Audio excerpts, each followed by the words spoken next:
On Christmas Day in 1887, a widower opens his door and is stunned to find his male bride, skinny, exhausted, in rags. The town mocks her.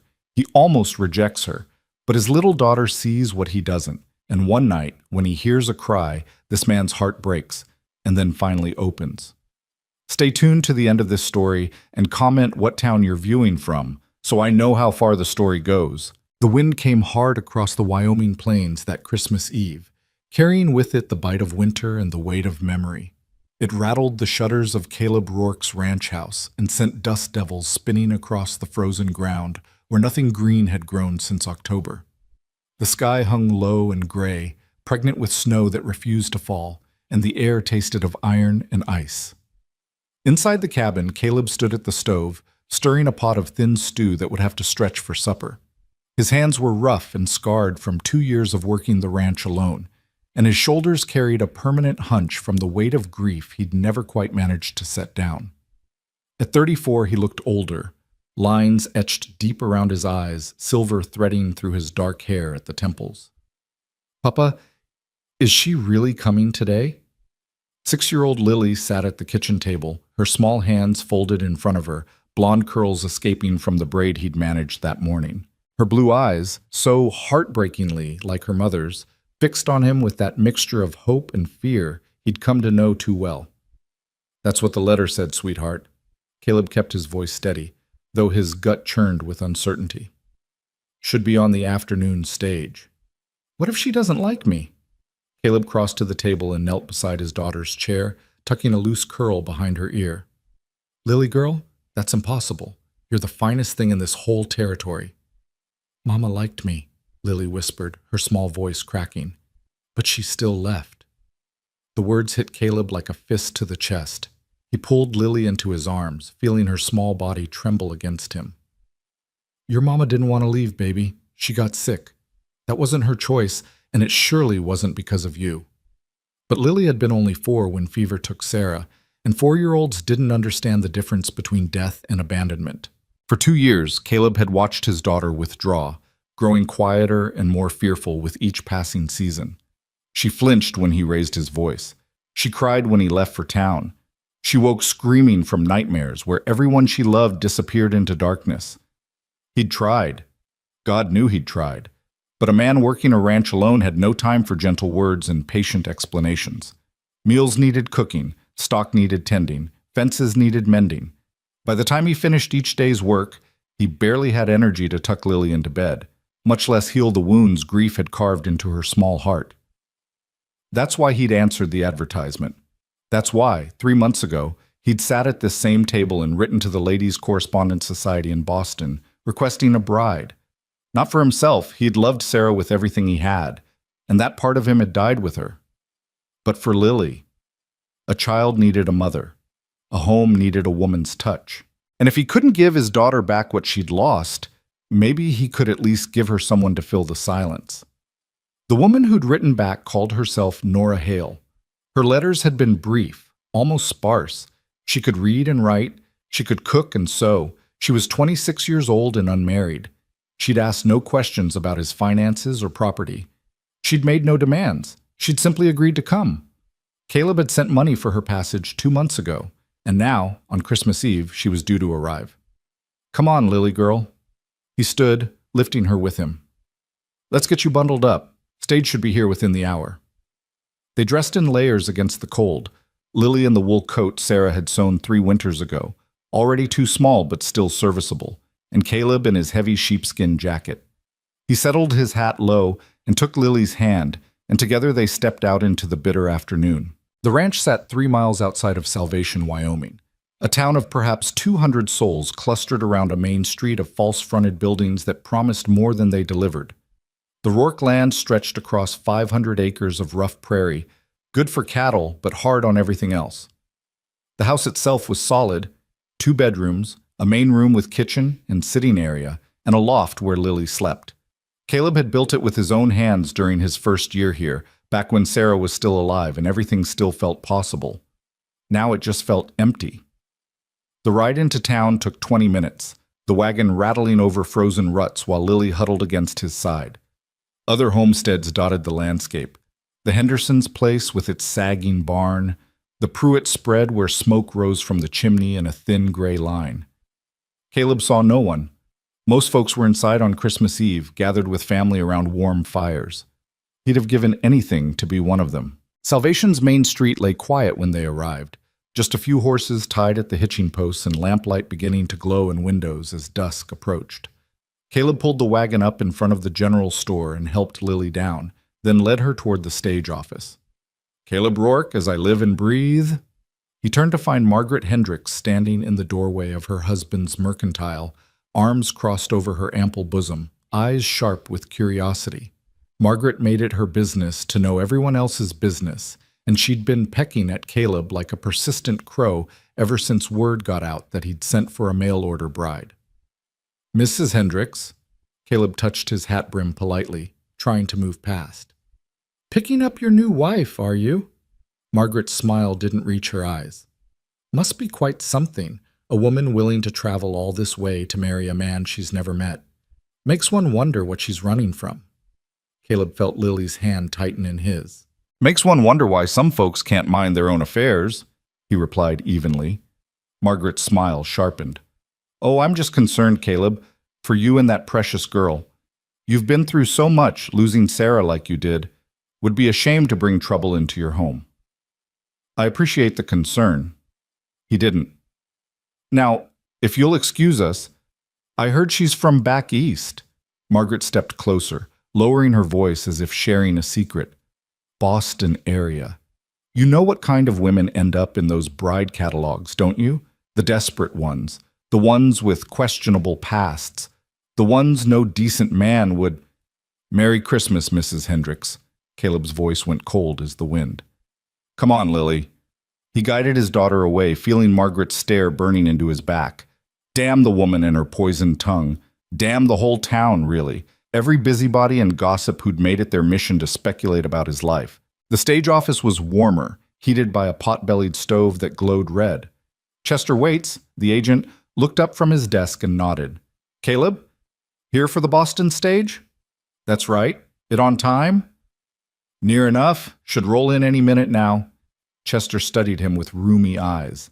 "You sure about this, son? Taking in a stranger?" "Not a stranger if we've been writing back and forth." "Letters ain't the same as knowing a person." Chester pulled out a pipe and began packing it with tobacco. "Sarah was a good woman. Fine woman. Hate to see you settle for less just because you need help with the little one." Caleb's jaw tightened. "With respect, Chester, my decisions are my own." "Just saying, you're a young man still. Decent property, good name. You could find yourself a proper wife if you took time to court someone local." "I don't want to court anyone." The words came out harsher than he'd intended. "I want someone to help raise my daughter and keep my house. That's all." Chester shrugged and lit his pipe. "Well, you'll have your answer soon enough. Here comes the stage now." Through the window, Caleb saw the coach rolling up the street, its team of 4 horses breathing steam into the frigid air. His heart began to pound, though he couldn't say whether from anticipation or dread. Beside him, Lily pressed close, her small face pale. "It's all right, sweetheart," he murmured. "Everything's going to be all right." He hoped to God he was telling the truth. The stage pulled to a stop in a cloud of dust and frozen breath. The driver climbed down, stretching his back and stamping his feet, while his partner began unloading luggage from the roof. 2 passengers emerged first, a traveling salesman Caleb recognized from previous visits, and an elderly woman who was met by her son. Then a third figure appeared in the coach doorway. Caleb's first thought was that there had been some mistake. The woman who stepped down from the stage couldn't possibly be Nora Hale. She was too thin, too worn, too obviously exhausted. Her dress, a faded gray wool that might once have been blue, hung loose on her frame and was stained with travel dust. Her coat was threadbare, patched at the elbows, with buttons that didn't match. She carried no luggage except a small carpet bag that looked as worn as she did. But when she turned and her eyes met his across the street, he knew. She had the same eyes she'd described in her letters, gray-green, like the sea before a storm. Her face was narrow, too pale, with sharp cheekbones that spoke of missed meals. Dark hair escaped from beneath a hat that had seen better days. She couldn't have weighed more than 100 pounds, and she swayed slightly as she stood, gripping the coach door for balance. For a long moment, they simply stared at each other. Then Lily tugged his hand. "Papa, is that her?" Caleb couldn't find his voice. He nodded. The woman, Nora, straightened her shoulders and began walking toward them. Each step looked like it took effort, but she held her head high. As she drew closer, Caleb could see more details he wished he couldn't. The hollows beneath her eyes, the chapped roughness of her hands, the way her dress hung empty where it should have filled out. This wasn't just a woman who'd had a hard journey. This was a woman who'd been struggling for a long time. "Mr. Rourke?"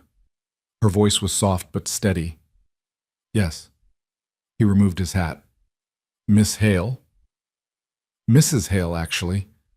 A flicker of something, pain, regret, crossed her face. "I was married once. He died 3 years ago. I should have mentioned that in my letters, but I thought it might not matter." "It doesn't." Caleb wasn't sure what else to say. Behind him, he could feel Chester watching. Across the street, he saw curtains moving in shop windows. The whole town would be talking by nightfall. Nora's gaze dropped to Lily. Her expression softened. "And you must be Lily. Your father's letters spoke of you often. He says you're very brave." Lily edged out from behind Caleb's leg, studying Nora with solemn intensity. "You're really skinny." "Lily," Caleb's face flushed. "That's not polite." But Nora smiled, a real smile that transformed her tired face into something almost pretty. "It's quite all right. You're very observant. I've been traveling for 9 days, and coach food isn't very filling. Perhaps when we get home you could help me find something more substantial to eat?" Lily considered this. Then, to Caleb's shock, she reached out and took Nora's hand. "We made stew. Papa's not very good at cooking, but it's warm." "That sounds absolutely perfect."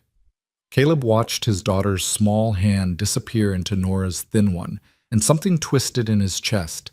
He couldn't name the emotion. It wasn't quite relief, wasn't quite fear. Maybe it was just the recognition that there was no turning back now. "I'll get your luggage," he said roughly.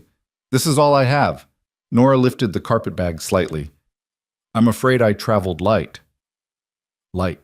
The word felt like an understatement. The woman had arrived with literally nothing but the clothes on her back and a bag that couldn't have held more than a change of dress and some personal items. What kind of circumstances drove a person to such desperate straits? But he'd asked for a bride, and one had come. That was the arrangement. He'd promised in his letters to provide for her, and he would. Whatever her past, whatever her reasons for coming, she was here now. And breaking their agreement would mean disappointing Lily, which he couldn't bear to do. "The wagon's this way," he said. They walked back through town in silence, Nora moving slowly, still holding Lily's hand.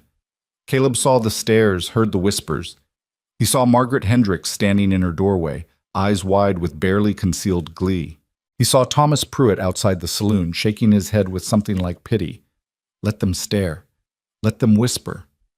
None of them knew what it was like to watch your daughter cry herself to sleep every night, to feel your house grow colder with each passing day, to wonder if you were failing at the one thing that mattered most. He helped Nora into the wagon, noting how light she was, how carefully she moved. Lily scrambled up beside her, chattering now about the ranch, about their horse tucker, about how Papa had promised they could have a Christmas tree tomorrow.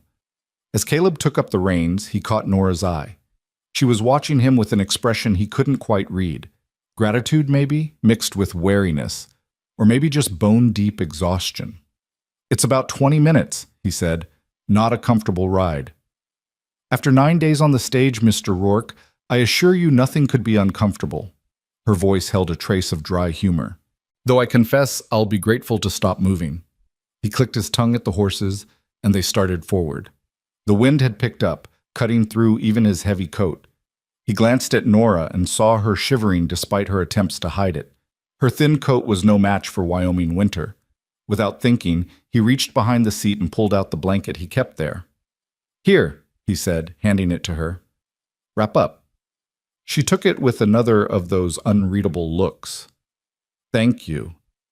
"Papa always keeps blankets," Lily announced proudly. He says prepared people don't freeze. Your papa sounds very wise. He is. He built our whole house himself and our barn, and he can fix anything that breaks. Caleb felt heat rise in his face. Lily, I'm sure Mrs. Hale doesn't need a full accounting of my skills. But she should know, Lily insisted, so she knows she's in a good place. Nora smiled gently. I'm quite sure I am, sweetheart. The ranch came into view as dusk settled in earnest, the house standing dark against the gray sky. It had never looked so small or so stark. Caleb saw it suddenly through Nora's eyes. The weathered boards, the simple structure, the vast emptiness of the surrounding land. What must she think, coming from Boston to this? He pulled the wagon up beside the house and jumped down, then helped Nora descend. She stumbled slightly, catching herself against the wagon wheel, and he saw her wince. You all right? Yes, just my legs fell asleep during the ride. They do that now. She straightened with visible effort. I'll be fine in a moment. Lily had already run ahead and thrown open the front door. Come see, she called. We have a real window with glass and everything.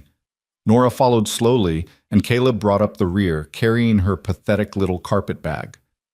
As they stepped inside, he tried to see the interior through a stranger's eyes. It was clean, he kept it that way, but sparse. The main room held a table with 4 chairs, a wood stove, a few shelves with dishes and supplies. 2 rocking chairs sat near the fireplace, though one hadn't been used since Sarah died. The bedroom doors stood open, showing neatly made beds but little else. It's warm, Nora said softly. And clean. That's more than I expected. More than she expected. What kind of life had she been living?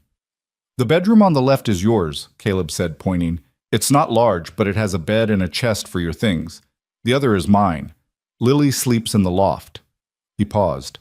I should say straight out, this arrangement doesn't include, that is, we're not, what I mean is, you want a housekeeper and a mother for Lily, Nora said calmly. Not a wife in the traditional sense. I understood that from your letters, Mr. Rourke. It's one of the reasons I accepted. Relief flooded through him. Good. That's good. I just wanted us to be clear. Perfectly clear. She set down her bag on her sound. Now, Lily mentioned something about stew. The next hour passed in a blur of activity. Nora insisted on helping, despite her obvious exhaustion, moving around the kitchen with practiced efficiency. She tasted Caleb's stew, added some dried herbs from a tin in her bag, and somehow made it taste better without seeming to do much at all. She set the table with the precision of someone who'd done it thousands of times. She poured water for washing up, and when Lily spilled hers, she cleaned it without fuss or scolding. Caleb watched from his chair by the fire, supposedly reading but really just observing. She moved like someone accustomed to making herself useful, to staying out of the way, to anticipating needs before they were spoken. But she also moved like someone in pain, favoring her left leg slightly, pressing a hand to her back when she thought no one was looking. When they finally sat down to eat, Lily chattered enough for all 3 of them, telling Nora about her favorite doll, about the chickens they kept, about how Papa had promised to teach her to ride properly come spring. Nora listened with genuine attention, asking questions that made Lily glow with importance. Caleb ate in silence, his mind churning. What had he done? He'd brought a stranger into his home, into his daughter's life, and he knew nothing about her except what she'd written in a handful of letters. She could be anyone. She could have any kind of past. She could be dangerous or crazy or... Mr. Rourke? He looked up to find Nora watching him, those sea storm eyes steady and calm. Yes? I want to thank you, she said quietly, for taking a chance on me. I know this must be strange for you. It's strange for me too, but I promise I'll work hard. I'll earn my place here. You won't regret this. The words were simple, but something in her voice caught him, a thread of desperation carefully controlled, a hint of past pain carefully buried. You don't need to earn anything, he said, though he wasn't entirely sure he meant it. We had an agreement. I'll keep my part if you keep yours. Then we understand each other. She turned back to her bowl. This stew is quite good, by the way, better than anything I've eaten in a long time. After supper, Nora excused herself to her room, pleading exhaustion. Lily helped Caleb wash the dishes, then he tucked her into bed in the loft, listening to her prayers. "God bless Papa," Lily whispered, eyes squeezed shut. "And God bless Nora. Please let her stay. Please don't let her get sick like Mama. Please let her like me enough to stay." Caleb kissed her forehead, his throat tight. "Sleep now, sweetheart." He climbed back down the ladder and found himself alone in the main room. From behind Nora's closed door came no sound. He wondered if she was sleeping, or if she lay awake in that narrow bed, wondering what she'd gotten herself into. He knew he should feel something, relief that help had arrived, hope that Lily might heal, something. Instead, he just felt numb. And beneath the numbness, a growing unease. Because Margaret Hendricks had been right about one thing. What kind of woman ended up in a bride catalog? What kind of circumstances drove someone to travel 2,000 miles to marry a stranger? And what would the town say when they saw her in the full light of day, saw how thin she was, how worn, how obviously desperate? He'd asked for a bride. Instead, he'd gotten a ghost. Caleb banked the fire and checked the doors, then retreated to his own room. He didn't sleep well that night. The wind howled around the house, and through the thin walls, he thought he could hear soft crying from the room next door. But when he rose and pressed his ear to the wood, he heard only silence. Maybe he'd imagined it, or maybe Nora Hale was better at hiding her tears than his daughter was. Either way, it was done now. She was here. And come morning, they would begin the business of learning to be a family, or at least learning to live under the same roof without destroying each other. Outside, the first snow began to fall, soft and silent, covering the frozen ground in white. Christmas morning was coming, whether any of them were ready for it or not. Well, the house woke slowly on Christmas morning. Caleb rose before dawn as always, habit pulling him from restless sleep. He dressed quietly and emerged from his room to find the fire already burning and Nora standing at the stove, fully dressed despite the early hour. "You're up," he said, surprised. She turned, and in the lamplight, he could see dark circles under her eyes. "Old habits. I've always been an early riser." She gestured to the coffee pot. "I hope you don't mind. I made coffee." "Mind? I'm grateful." He poured himself a cup, noting that it was strong and hot and exactly what he needed. "You didn't have to start so early. You must still be exhausted." "I slept enough." It was clearly a lie, but her tone didn't invite argument. "I thought I might make breakfast, if you'll tell me what you have on hand." They worked together in the quiet kitchen, Nora discovering where things were kept, Caleb watching her move with that same careful efficiency she'd shown the night before. She found eggs and flour and the last of the bacon, and soon the smell of cooking filled the house. Lily came tumbling down the loft ladder, still in her nightgown, eyes bright. "It's Christmas! Papa, can we open presents after breakfast?" Caleb's stomach sank. He'd been so preoccupied with Nora's arrival that he'd completely forgotten about Christmas preparations. He had nothing wrapped, nothing special planned, just the usual small things he tried to do each year to make the day feel less empty. He began. "I have something for you, Lily," Nora said softly. She wiped her hands on a towel and disappeared into her room, returning with her carpet bag. From it, she drew a small cloth doll, simply made but carefully stitched, with yellow yarn hair and a smile embroidered in red thread. "I made her during the journey," Nora explained, holding the doll out to Lily. "I wasn't sure what you'd like, but every girl I've ever known loved dolls, so I thought perhaps—" Lily's face lit up like sunrise. She took the doll with reverent hands, cradling it to her chest. "She's beautiful. Does she have a name?" "That's for you to decide. She's yours now." "I'll call her Hope." Lily hugged the doll tight. "Because Papa says Christmas is about hope." Caleb felt something crack open in his chest. He watched his daughter clutch a doll made by a woman she'd met just yesterday, and saw more joy in her face than he'd managed to create in 2 years. "Thank you," he said to Nora, his voice rough. "You didn't have to. I wanted to." Nora turned back to the stove. "Now, let's have breakfast, shall we? The bacon's getting cold." They ate together, Lily talking nonstop about Hope the doll and all the adventures they would have. After breakfast, Nora insisted on cleaning up while Caleb went to tend the stock. When he returned an hour later, stamping snow from his boots, He found the house transformed. It wasn't anything dramatic, just small touches. The dishes arranged more neatly on the shelves, the chairs positioned to make better use of the light, a cloth that had been wadded in a corner now folded and placed on the table. But somehow the room felt warmer, more lived in. Nora was in her room with the door open, and he could see her unpacking her carpet bag. The contents laid out on the bed were pitiful. One other dress as worn as the one she wore, some undergarments, a hairbrush, a small Bible, and a bundle of letters tied with string. That was it. That was everything she owned in the world. Caleb turned away, unsettled. He busied himself with mending a harness that didn't really need mending, trying not to think about what kind of life led a person to such poverty, trying not to wonder if he'd made a terrible mistake. By afternoon, the snow had stopped and weak sunlight broke through the clouds. Lily begged to go outside and play, and Nora offered to supervise. Caleb watched from the window as they built a small snowman in the yard, Lily laughing and Nora smiling despite the cold that must have cut through her threadbare coat. That evening, he made good on his promise about a Christmas tree. They walked into the sparse woods behind the property and cut a small pine, dragging it back to set up in the corner of the main room. Nora produced a needle and thread from her seemingly endless bag and helped Lily string popcorn into garlands while Caleb whittled wooden stars to hang from the branches.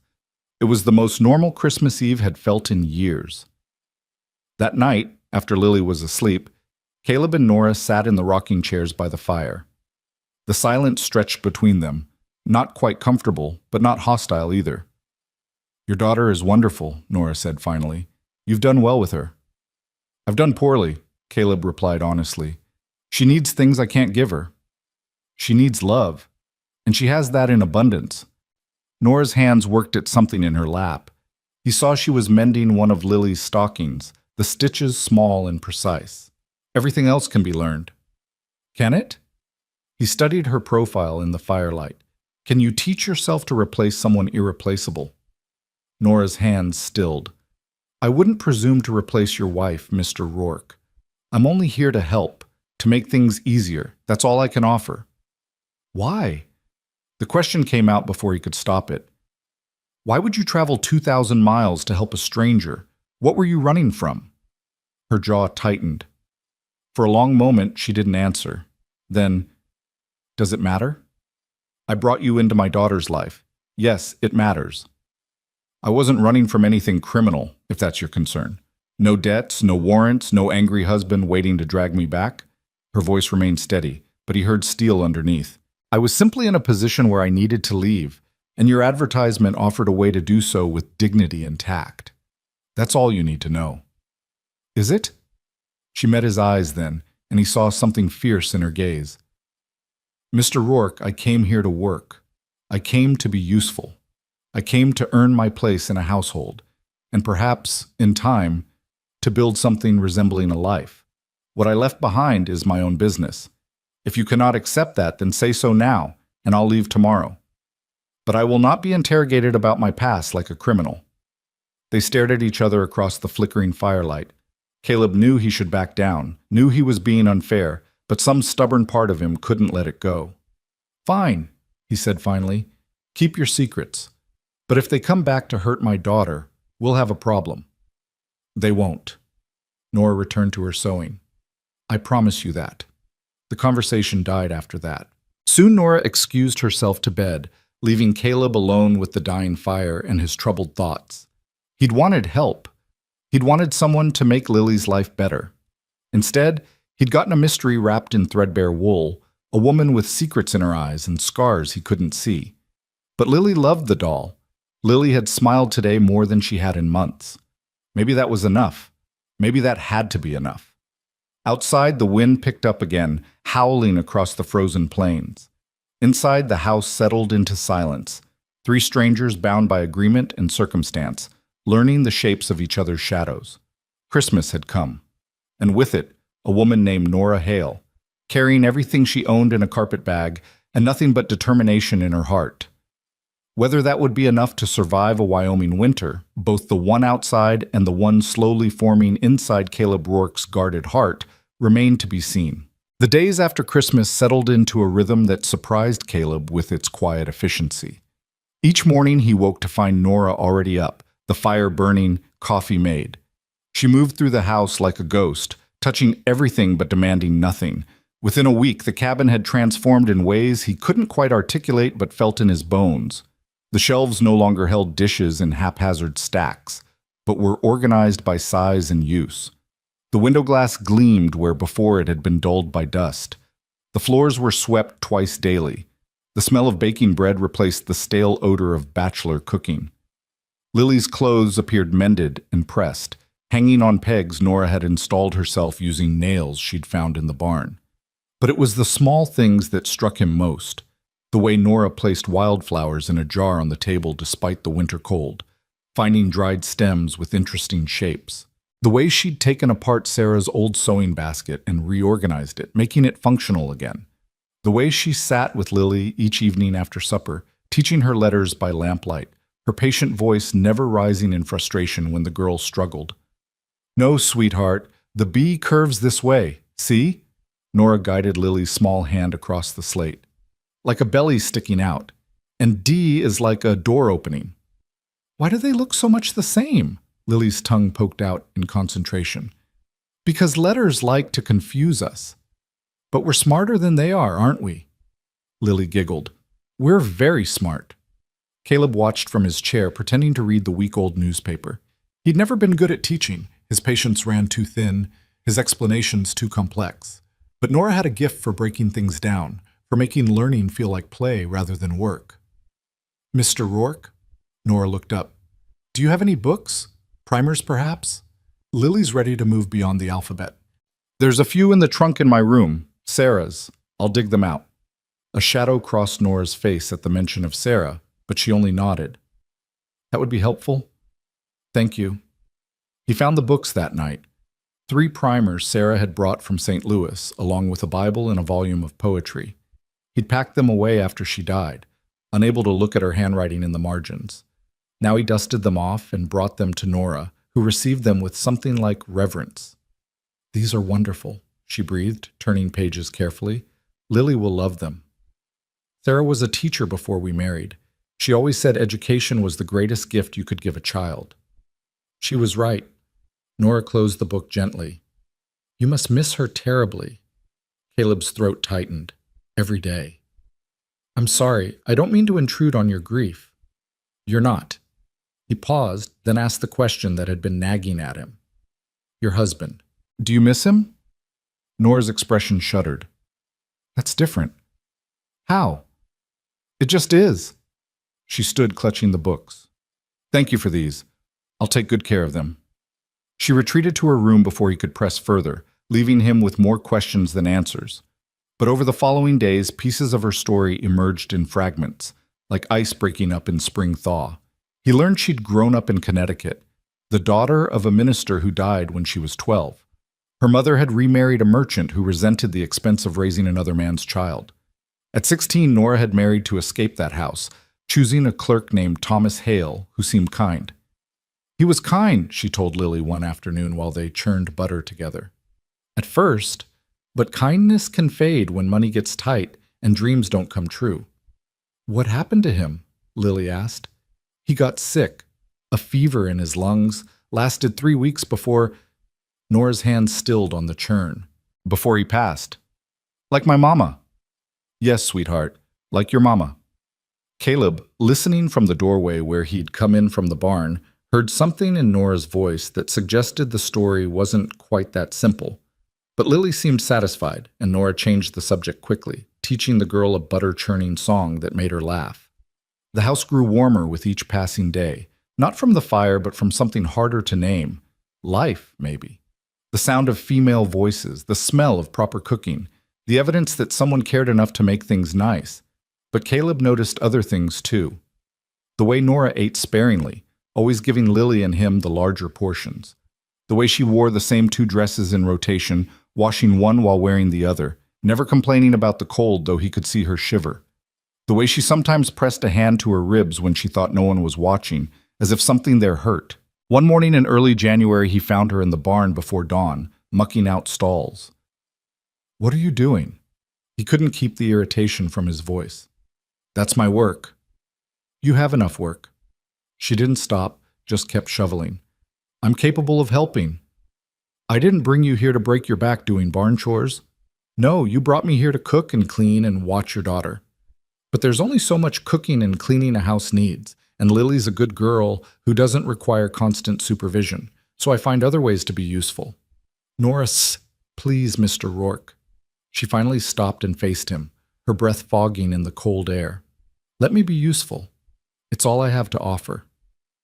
Something in her eyes stopped his protest, a desperate kind of pride that he recognized because he'd felt it himself after Sarah died, the need to prove worth through work, to justify existence through exhaustion. Fine, he said, but you don't need to prove anything. We had an agreement. You're keeping your end. Am I? She leaned on the shovel. Your daughter needs more than I can give her. She needs someone who knows how to be a mother, not just someone who knows how to keep house. You're doing fine.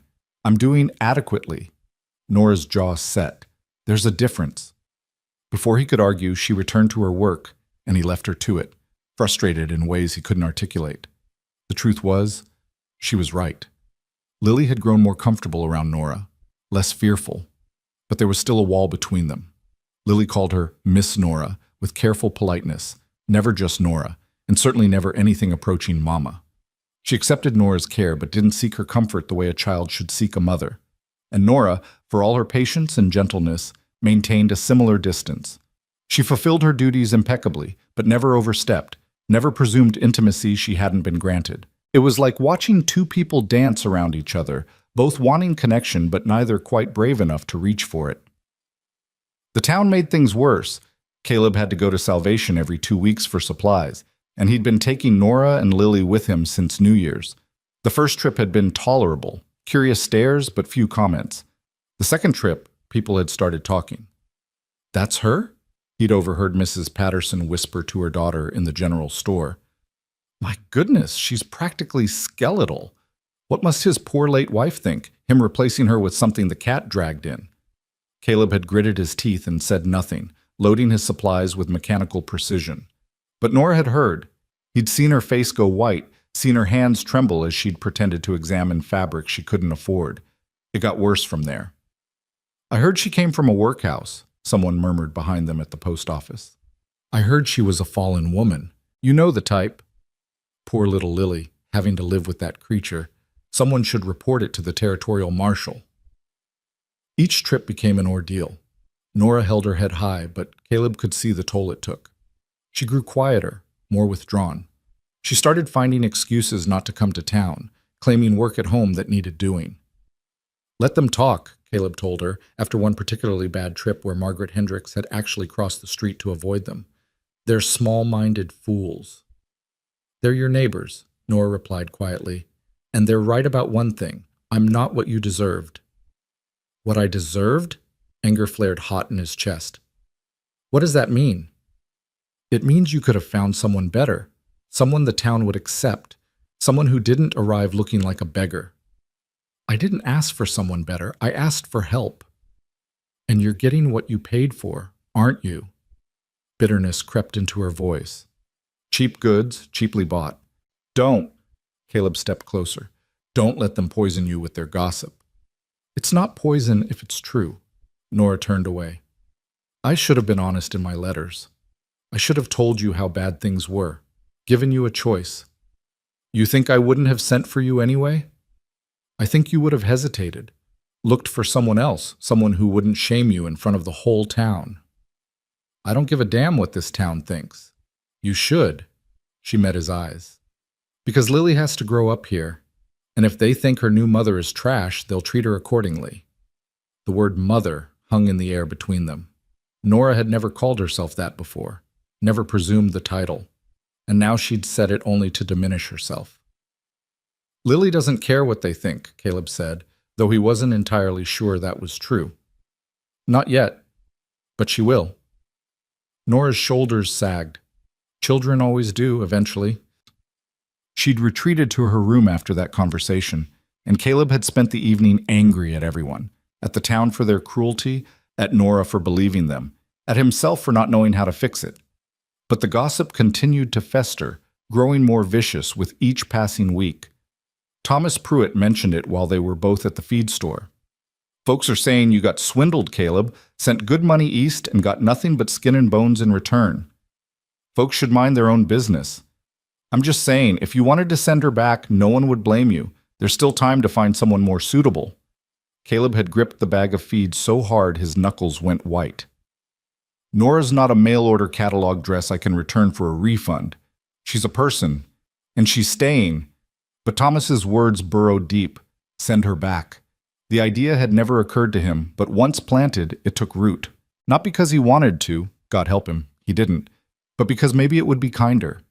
Maybe Nora would be happier somewhere else, somewhere people didn't look at her like she was something shameful. He watched her more carefully after that, looking for signs she wanted to leave. But what he saw instead confused him. He saw her wake before dawn every morning, lighting the fire with hands that shook from cold. He saw her portion out meals with mathematical precision, always making sure Lily got the most, then him, then taking whatever remained. He saw her spend hours teaching Lily to read, to write, to do simple arithmetic, never showing impatience even when his daughter struggled. He saw her mend clothes by candlelight after everyone else had gone to bed, stitching until her eyes watered. He saw her turn his house into a home through sheer force of will and endless labor. What he didn't see was unhappiness with him or with their arrangement. What he saw was someone trying desperately to be worth the roof over her head, and it broke something in him. One evening in late January, after Lily had gone to bed, he found Nora at the kitchen table darning his socks. The pile beside her was enormous. She'd apparently decided to repair every pair he owned. "You don't have to do that," he said. "They needed doing." "Nora." He pulled out a chair and sat across from her. "We need to talk." Her hands stilled. "If you're going to send me away, please just say it quickly." "What? No." He was stunned. "Why would you think that?" "Because it's what everyone expects, what everyone wants." She set down the needle. "And perhaps what would be best?" "For who?" "For you, for Lily." She swallowed. "I've brought you nothing but shame." "That's not true." "Isn't it? The town thinks you're a fool for taking me in. They pity Lily for having to live with someone like me. Margaret Hendricks told me to my face last week that I should have the decency to leave before I corrupted your daughter further." Rage flooded through him. Margaret Hendricks is a vicious old... She's right, though. Nora's voice was flat. "I'm not mother material. I'm not even wife material. I'm just someone who knows how to scrub floors and cook meals, and you could hire a housekeeper for that without the scandal." "Stop it." Caleb reached across the table and caught her hand. "Just stop." She stared at their joined hands like she'd never seen such a thing. "I don't care what Margaret Hendricks thinks," he continued. "I don't care what the whole damn town thinks. You came here on Christmas Eve looking half dead, and in a month you've brought life back to this house. You've made Lily smile. You've given her stability and attention and patience I couldn't manage on my best day. So no, I'm not sending you away. The only way you're leaving this house is if you choose to go." Nora's eyes had gone bright with unshed tears. "Why?" "Because we made an agreement, because you've kept your end, and because..." He stopped, surprised by what he'd almost said. "Because what?" "Because you're the first person since Sarah died who makes this house feel less empty. Because watching you with Lily soothes something raw in my chest. Because your presence here matters in ways I don't understand and can't explain." But he couldn't say any of that. It felt like betrayal, of Sarah's memory, of his own grief, of the careful distance he'd maintained. "Because it's the right thing to do," he finished lamely. Nora studied him for a long moment, then slowly pulled her hand free. "Thank you, Mr. Rourke. I'll try to be worthy of your confidence." "You already are." She didn't look convinced, but she returned to her darning with something that might have been relief softening her shoulders. Caleb retreated to his own room, his mind churning. He'd meant what he said. She wasn't going anywhere. But he couldn't deny the truth that had emerged during their conversation. The town's poison was working. Not on him, but on Nora. She was withdrawing further each day, pulling back from Lily, from him, from any claim to belonging. Soon there would be nothing left but a hollow woman going through motions, and what good would that do anyone? He had to find a way to stop it, to make her believe she had value beyond her labor, to give her a reason to stay that went beyond contractual obligation. But how? The answer came from an unexpected source 3 days later. Lily fell ill. It started with a cough and low fever, nothing alarming at first. But by evening she was burning up, her small body shaking with chills. Caleb paced the main room while Nora tended her in the loft, pressing cool cloths to her forehead, coaxing sips of water past cracked lips.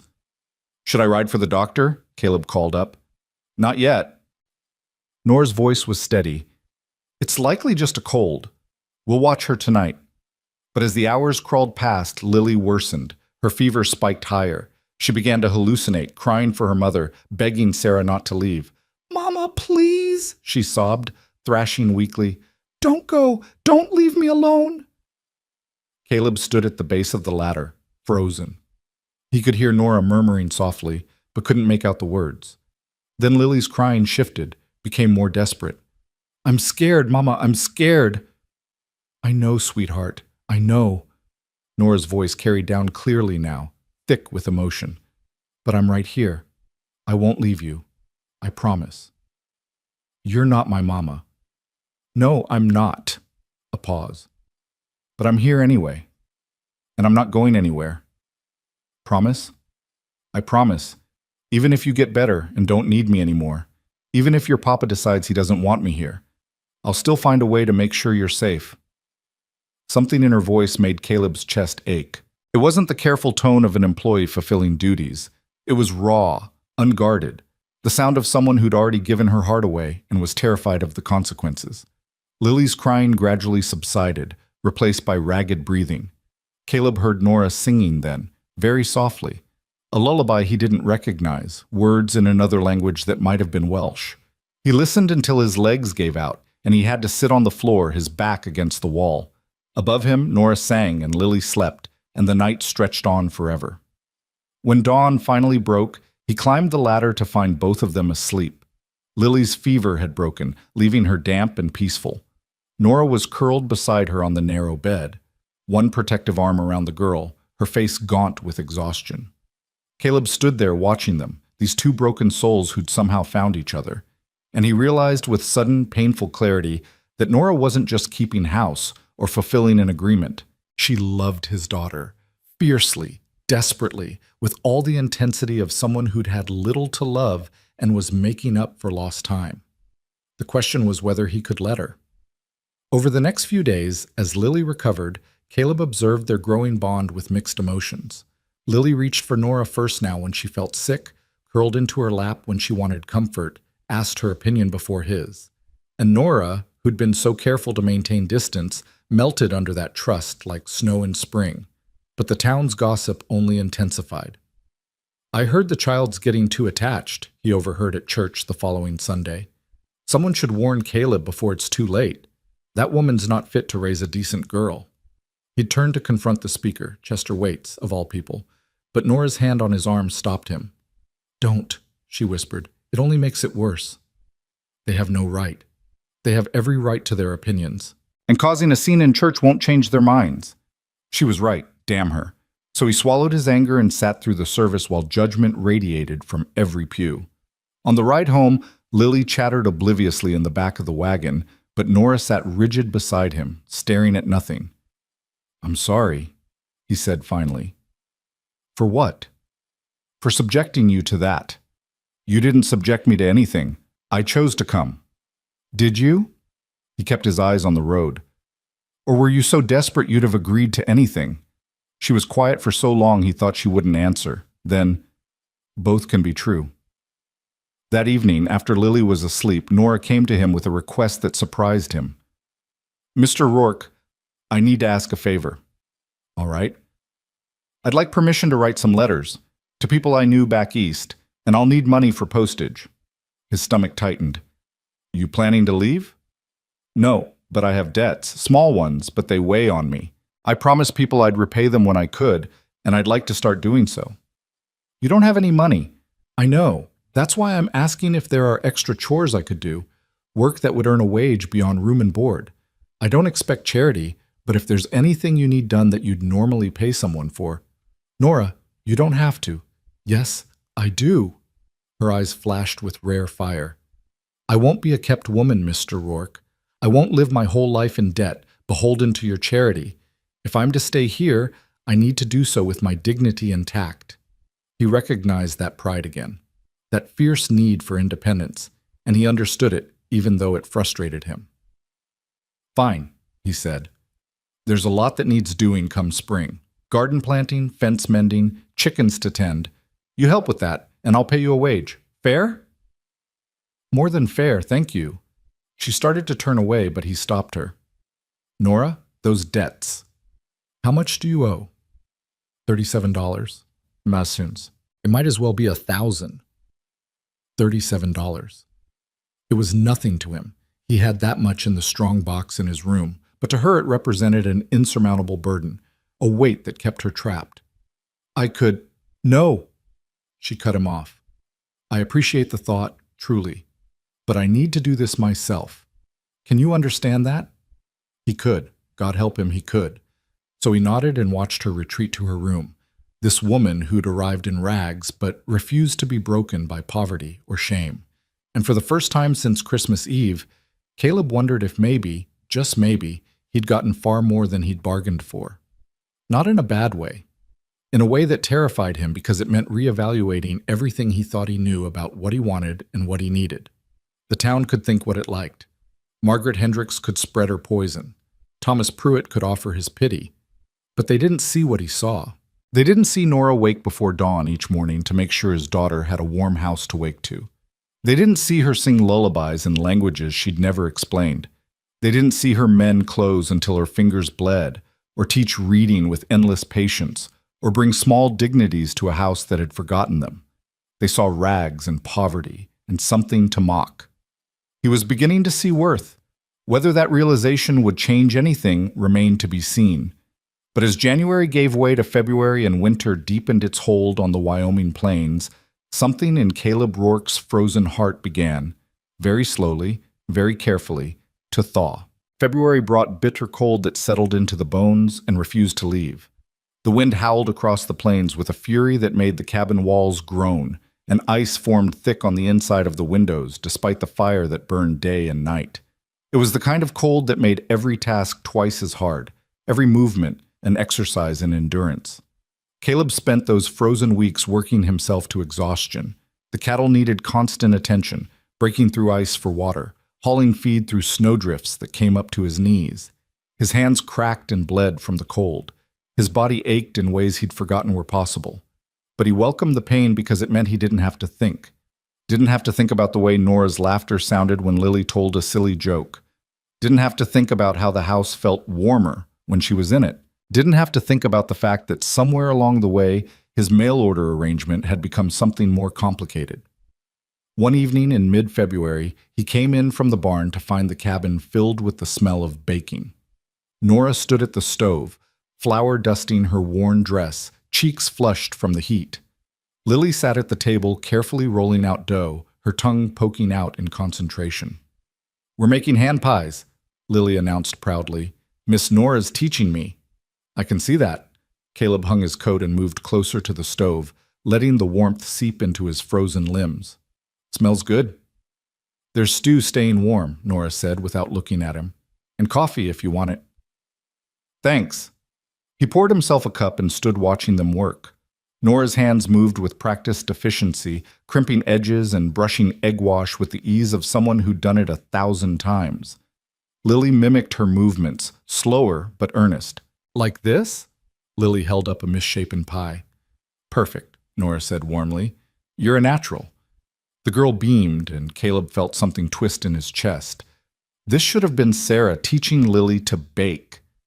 This should have been his wife standing at the stove, his wife laughing at their daughter's enthusiasm. Instead, it was a stranger, a woman he'd known for barely 2 months, filling a space that should have remained sacred. He turned away, the coffee suddenly bitter on his tongue. "Mr. Rourke?" Nora's voice was quiet. "Are you all right?" "Fine." He set down the cup too hard. I need to check the stock one more time.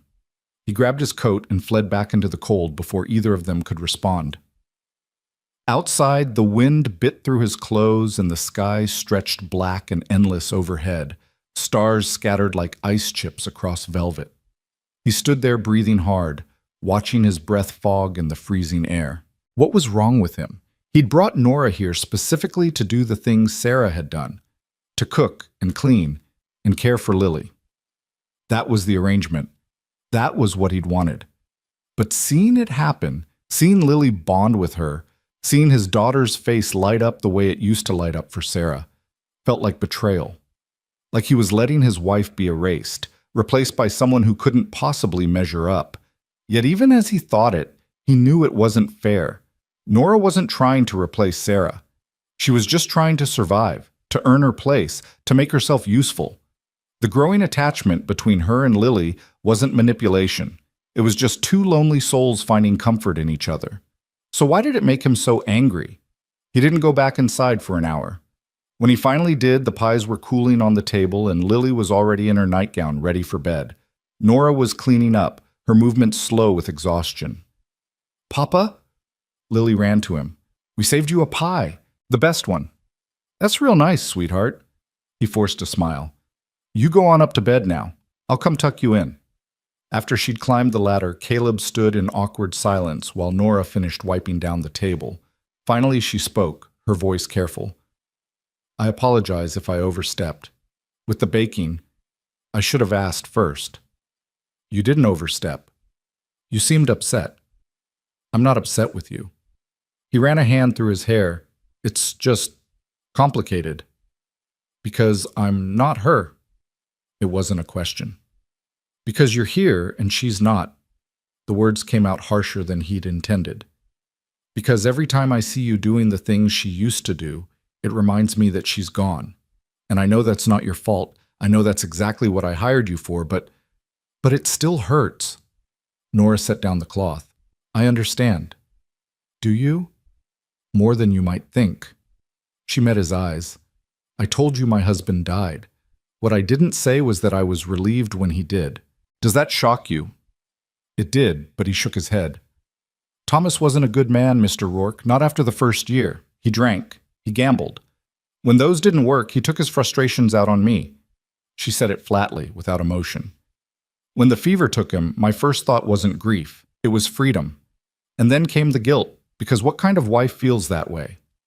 What kind of person celebrates a death?" Caleb's hands curled into fists. "He hit you." "Among other things. But that's not the point." She wrapped her arms around herself. "The point is, I know what it's like to have complicated feelings about a dead spouse, to be angry at them for leaving, even when you know it wasn't their choice, to feel guilty for moving on, even when moving on is the only way to survive. Sarah wasn't, we didn't, he couldn't find the words. I know. Your wife was good and kind and you loved her truly. That's obvious in everything you do." Nora's voice softened. "But love doesn't make grief any simpler, and I imagine it makes it harder to watch someone else fill the space she left behind." "You're not filling her space. You couldn't." "I know." She didn't sound offended. "But I'm occupying a role she held, and that must be difficult. I just want you to know that I'm not trying to be her. I'm only trying to be useful." "You are useful. More than useful." He struggled to articulate what he meant. "Lily's different since you came. Happier, less afraid. And the house, it feels like a home again instead of just a place to sleep. But watching it happen makes me feel like I'm betraying Sarah's memory. Like I'm saying she was replaceable. And she wasn't. She isn't. No one's asking you to replace her." Nora moved closer, her expression earnest. "Keep her memory. Tell Lily stories about her. Make sure she knows her mother. That's not betrayal. That's honoring who Sarah was." "And what about you?" "What about me? Doesn't it bother you, being second choice, being the woman who came after?" Nora laughed, but there was no humor in it. "Mr. Rourke, I've been second choice my entire life. Second to my stepfather's real children. Second to Thomas's drinking. Second to every pretty girl who walked past. Being second to a woman you actually loved and respected, That's the kindest second place I've ever held." The words hit him like a blow. He stared at this woman who'd been beaten down by life until she expected nothing, asked for nothing, hoped for nothing beyond basic survival. And he felt ashamed. "You deserve better than that," he said roughly. "Perhaps, but I'm a realist." She turned back to her cleaning. "Now you should go tuck in Lily before she falls asleep waiting." He climbed the ladder to find his daughter still awake, Hope the doll clutched in her arms. "Papa?" she whispered. "Are you mad at Miss Nora?" "No, sweetheart. Why would you think that? You left when we were making pies, like you were angry." Caleb sat on the edge of the bed, brushing hair from her forehead. "I wasn't angry, just remembering your mama. Sometimes that makes me sad. I miss Mama too." Lily's eyes welled up. "But I like Miss Nora. Is that bad?" "No, baby, that's not bad at all. She's nice to me, and she doesn't get mad when I make mistakes, and she sings pretty songs." Lily's small hand gripped his. "Can she stay forever?" The question lodged in his throat. "Would you want that?" "Yes, because then maybe she could be my new mama, not instead of my real mama, but like an extra mama. Is that allowed?" Out of the mouths of children, Lily had cut straight to the heart of what he'd been wrestling with for weeks and found a solution his adult mind had refused to consider. Not replacement, addition. "I don't know, sweetheart," he said honestly. "We'd have to ask Miss Nora how she feels about that. She loves me. I can tell." Lily said it with the absolute certainty of a child. "And I love her, so it should be okay, right?" "It should be." He kissed her forehead. "Now sleep. We'll figure it all out tomorrow." But lying in his own bed an hour later, Caleb knew tomorrow wouldn't bring answers. The problem wasn't Nora's feelings for Lily. Those were obvious to anyone with eyes. The problem was him. His guilt, his grief, his stubborn refusal to let go of the past enough to accept whatever the present was trying to become. The next morning brought a crisis that pushed his internal struggles aside. One of his best breeding cows had gotten into the grain shed overnight and foundered. By the time he found her, she was down and suffering, her stomach bloated with gas that could kill her if not relieved.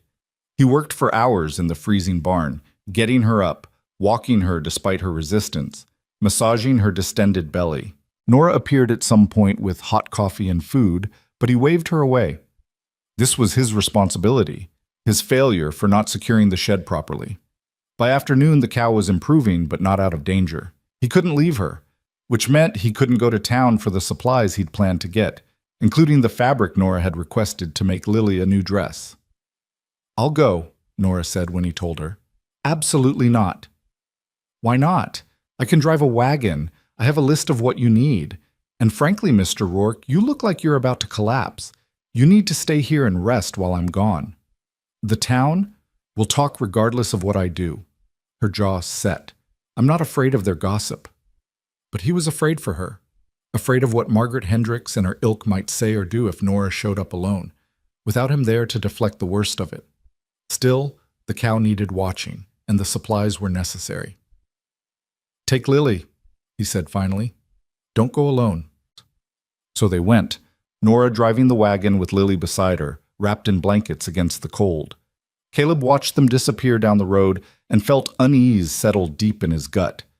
They returned 3 hours later. He knew immediately something was wrong by the way Nora held herself too rigid, too controlled. Lily's face was tear-streaked. "What happened?" He strode to the wagon. "Nothing that can't be endured." Nora began unloading supplies with mechanical precision. "We got everything on the list." "Nora?" "Papa, Mrs. Hendricks was mean," Lily burst out. "She said Miss Nora was trash and we should be ashamed to be seen with her. And then Mr. Pruitt said you must be desperate to keep her. And Miss Nora didn't say anything. She just stood there, but I could tell she was sad."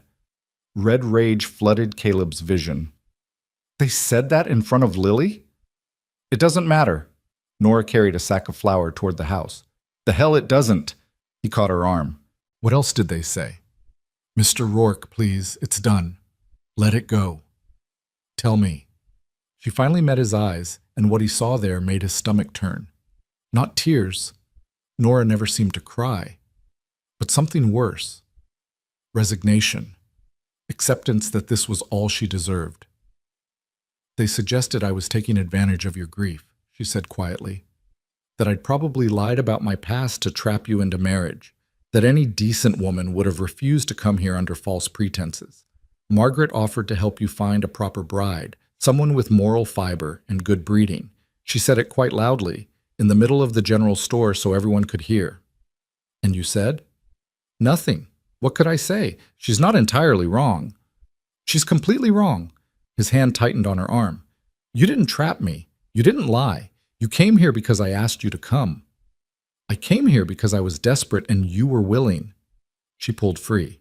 There's a difference between being wanted and being tolerated, Mr. Rourke. I understand which one I am. She walked away before he could respond, leaving him standing in the cold with his daughter watching him with enormous eyes. Papa, are we going to make Miss Nora leave? No. The word came out fierce. No, we're not. But that night, lying awake listening to the wind howl, Caleb had to admit the truth. The town's poison was working exactly as intended. Not on him, he'd already decided Nora was staying, but on Nora herself. She was withdrawing again, pulling back into that shell of careful politeness that kept everyone at arm's length. And unless he found a way to convince her she had value beyond her utility, unless he could make her believe she deserved to be here, the town would eventually win. She'd leave not because he sent her away, but because she'd convinced herself she didn't deserve to stay. The answer came to him 3 days later while he was in the barn, mucking out stalls and thinking about everything and nothing. His shovel struck something in the hay, a wooden crate he'd stored there and forgotten about. When he pried it open, he found Sarah's things, the items he'd packed away after she died because looking at them hurt too much. There were dresses, carefully folded, a hairbrush with strands of blonde hair still caught in the bristles, books she'd loved, her sewing kit with the ivory thimble her mother had given her, and at the bottom, wrapped in cloth, her jewelry box. He opened it with shaking hands.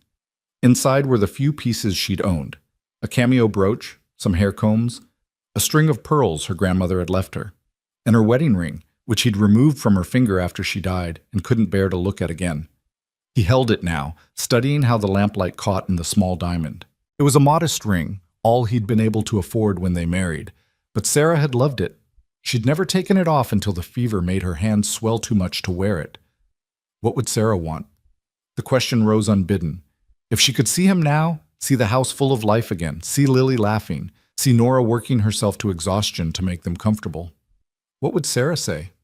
He thought he knew. Sarah had been practical above all else.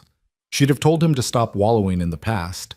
She'd have told him Lily needed a mother more than he needed to preserve a shrine to grief. She'd have told him that honoring her memory didn't mean refusing to live.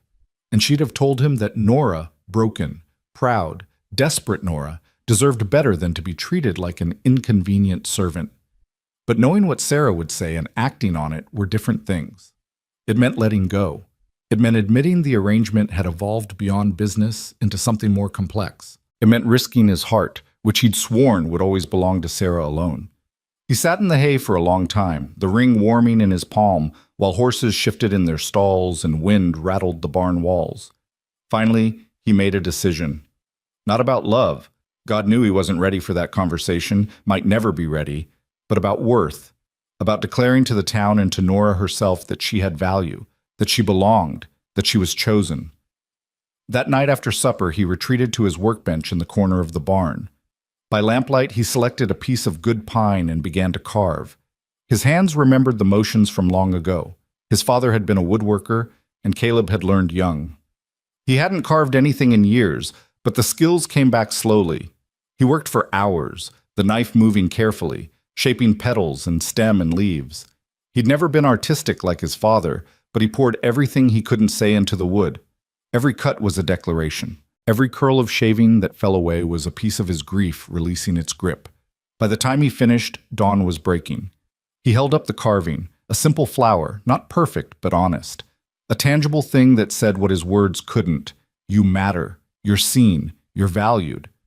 He brought it inside and set it on the kitchen table, then collapsed into bed for a few hours of sleep. When he woke, the house was quiet. He found Nora sitting at the table, the wooden flower clutched in both hands, tears streaming silently. down her face. Nora, she looked up, and the raw emotion in her eyes nearly undid him. You made this. For me. Yes. He crossed to the table. I wanted you to have something. Something that was yours. But why? Her voice broke. Why would you do this? Because the town's wrong about you. Because you deserve to know that someone sees your worth. Because... He stopped, struggling with words that felt too big. Because you matter. To Lily. To this house. To me. She stared at him, the flower trembling in her grip. Mr. Rourke, I can't. You don't have to say anything. I just needed you to know. He pulled something from his pocket, Sarah's ring, which he'd cleaned until it shone. And I wanted to give you this. Her eyes went wide. I can't take that. That was your wife's. I know. And I think she'd want you to have it. He set the ring on the table beside the flower. Not as a wedding ring, that's not what I'm offering, but as a symbol, a promise that you have a place here, a real place. Not as hired help, but as family. Family. She said the word like it was foreign. Lily asked me if you could be her extra mama. Not instead of Sarah, but in addition to. And I told her we'd have to ask you. He met her eyes. So I'm asking, will you be that for her? Will you stop holding yourself at a distance and let yourself be the mother she needs? And what about you? The question came out barely above a whisper. What do you need, Mr. Rourke? The honest answer terrified him. He needed to stop feeling guilty for being alive. He needed to stop comparing every moment to the past. He needed to let go of Sarah's ghost enough to see what was standing right in front of him. But he couldn't say that. Not yet. Maybe not ever. I need Lily to be happy, he said instead. And you make her happy. That's enough. It wasn't enough, and they both knew it. But Nora nodded slowly, picking up the ring with shaking fingers. All right, she said. I'll try. I can't promise to be what Sarah was. I don't want you to be Sarah. I want you to be yourself. That's who Lily loves. That's who... He stopped before he said something he couldn't take back. That's who belongs here. Nora slipped the ring onto her finger. It fit perfectly, as if Sarah herself had approved. Then she stood and did something that shocked him. She stepped close and wrapped her arms around him in a brief, fierce hug. Thank you, she whispered against his chest, for seeing me, for choosing me. I'll try to be worthy of it. Before he could respond, she pulled away and hurried to her room, the flower and ring clutched close. Caleb stood frozen, the feel of her embrace still burning through his shirt. What had he just done? He'd meant to give her confidence, to combat the town's cruelty. Instead, he'd opened a door he wasn't sure he was ready to walk through, because somewhere in the giving of gifts and the speaking of truth, something had shifted. The careful distance he'd maintained had cracked wide open, and standing in the warm kitchen with the smell of coffee and baking bread, Caleb realized with dawning terror that Nora Hale had become more than just the woman who kept his house. She'd become necessary. The change in Nora was subtle at first, like the first pale green shoots pushing through frozen ground in early spring.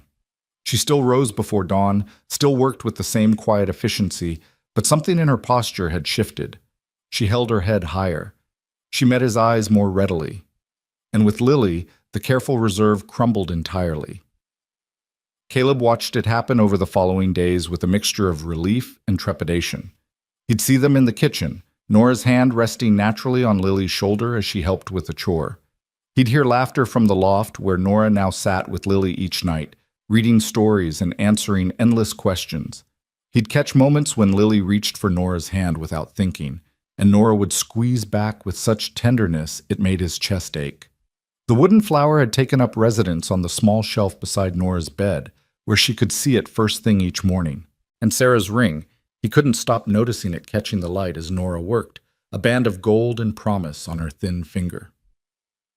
One morning, nearly a week after he'd given her the gifts, Caleb came in from the barn to find Lily setting the table while Nora made breakfast. Nothing unusual in that. It had become their routine. But as he hung his coat, he heard his daughter's voice, casual and natural. Mama Nora, can I have jam on my biscuit? The word froze everyone in place. Lily looked up, suddenly uncertain, as if she'd only just realized what she'd said.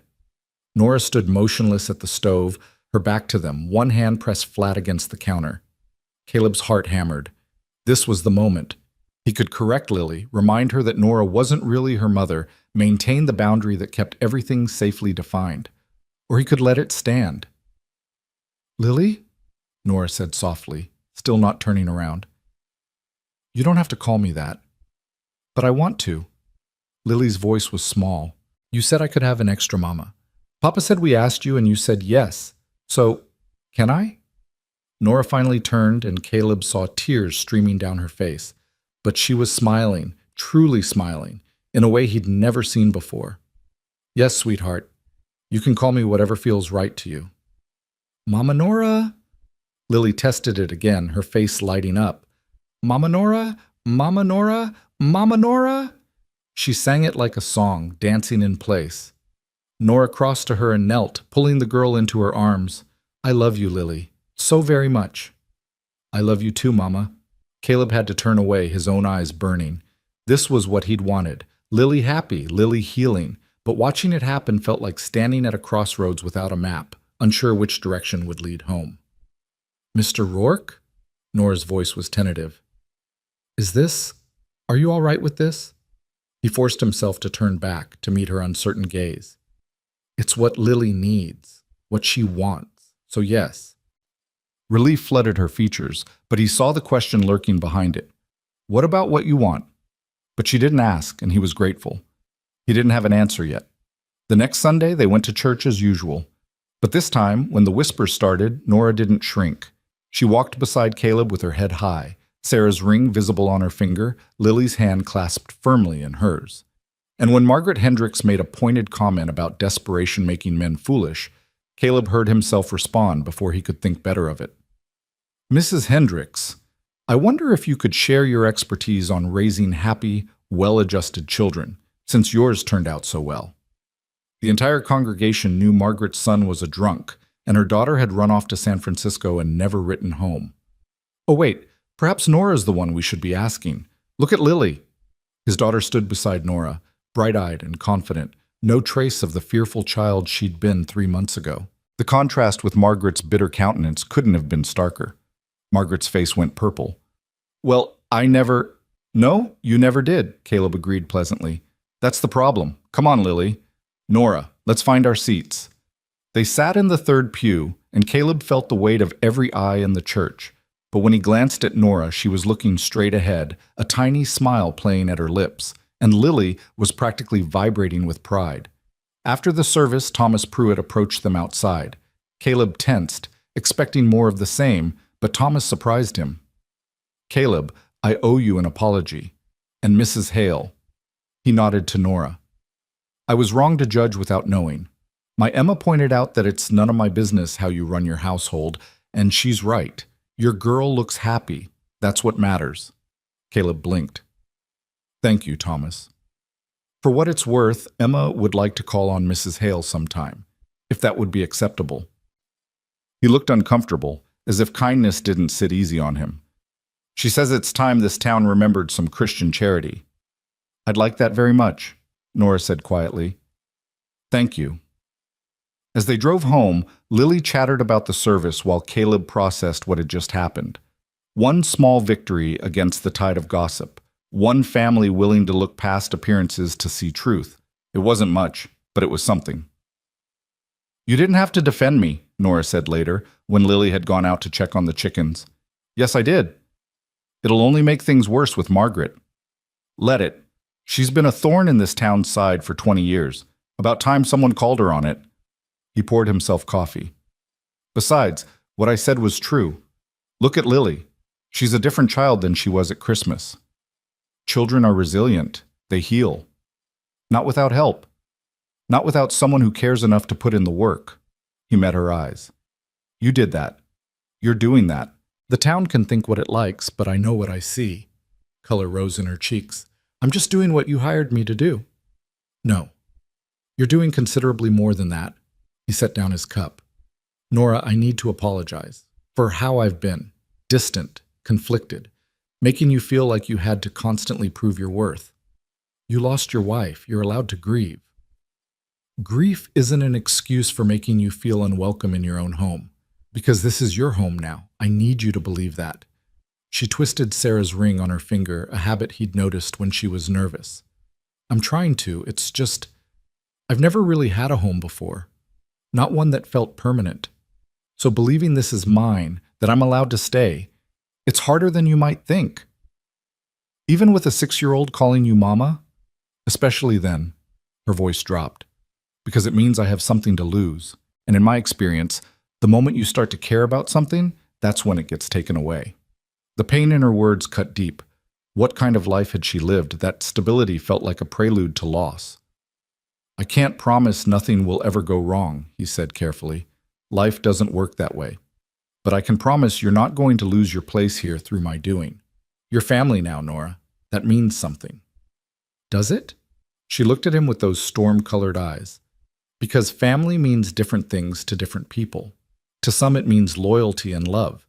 To others it means obligation and resentment. Which one are we?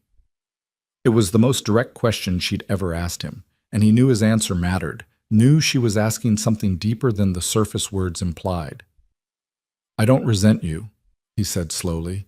If anything, I resent myself. For needing help. For not being enough on my own. For... He stopped, the truth lodging in his throat. For what? For starting to forget what Sarah's voice sounded like. The confession came out raw. Some mornings I wake up and for a moment I hear someone moving in the kitchen and I think it's her.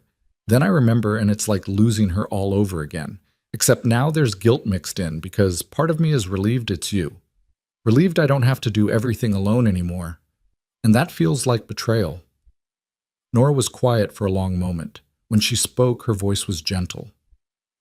My mother died when I was 12. Within 6 months, my father remarried.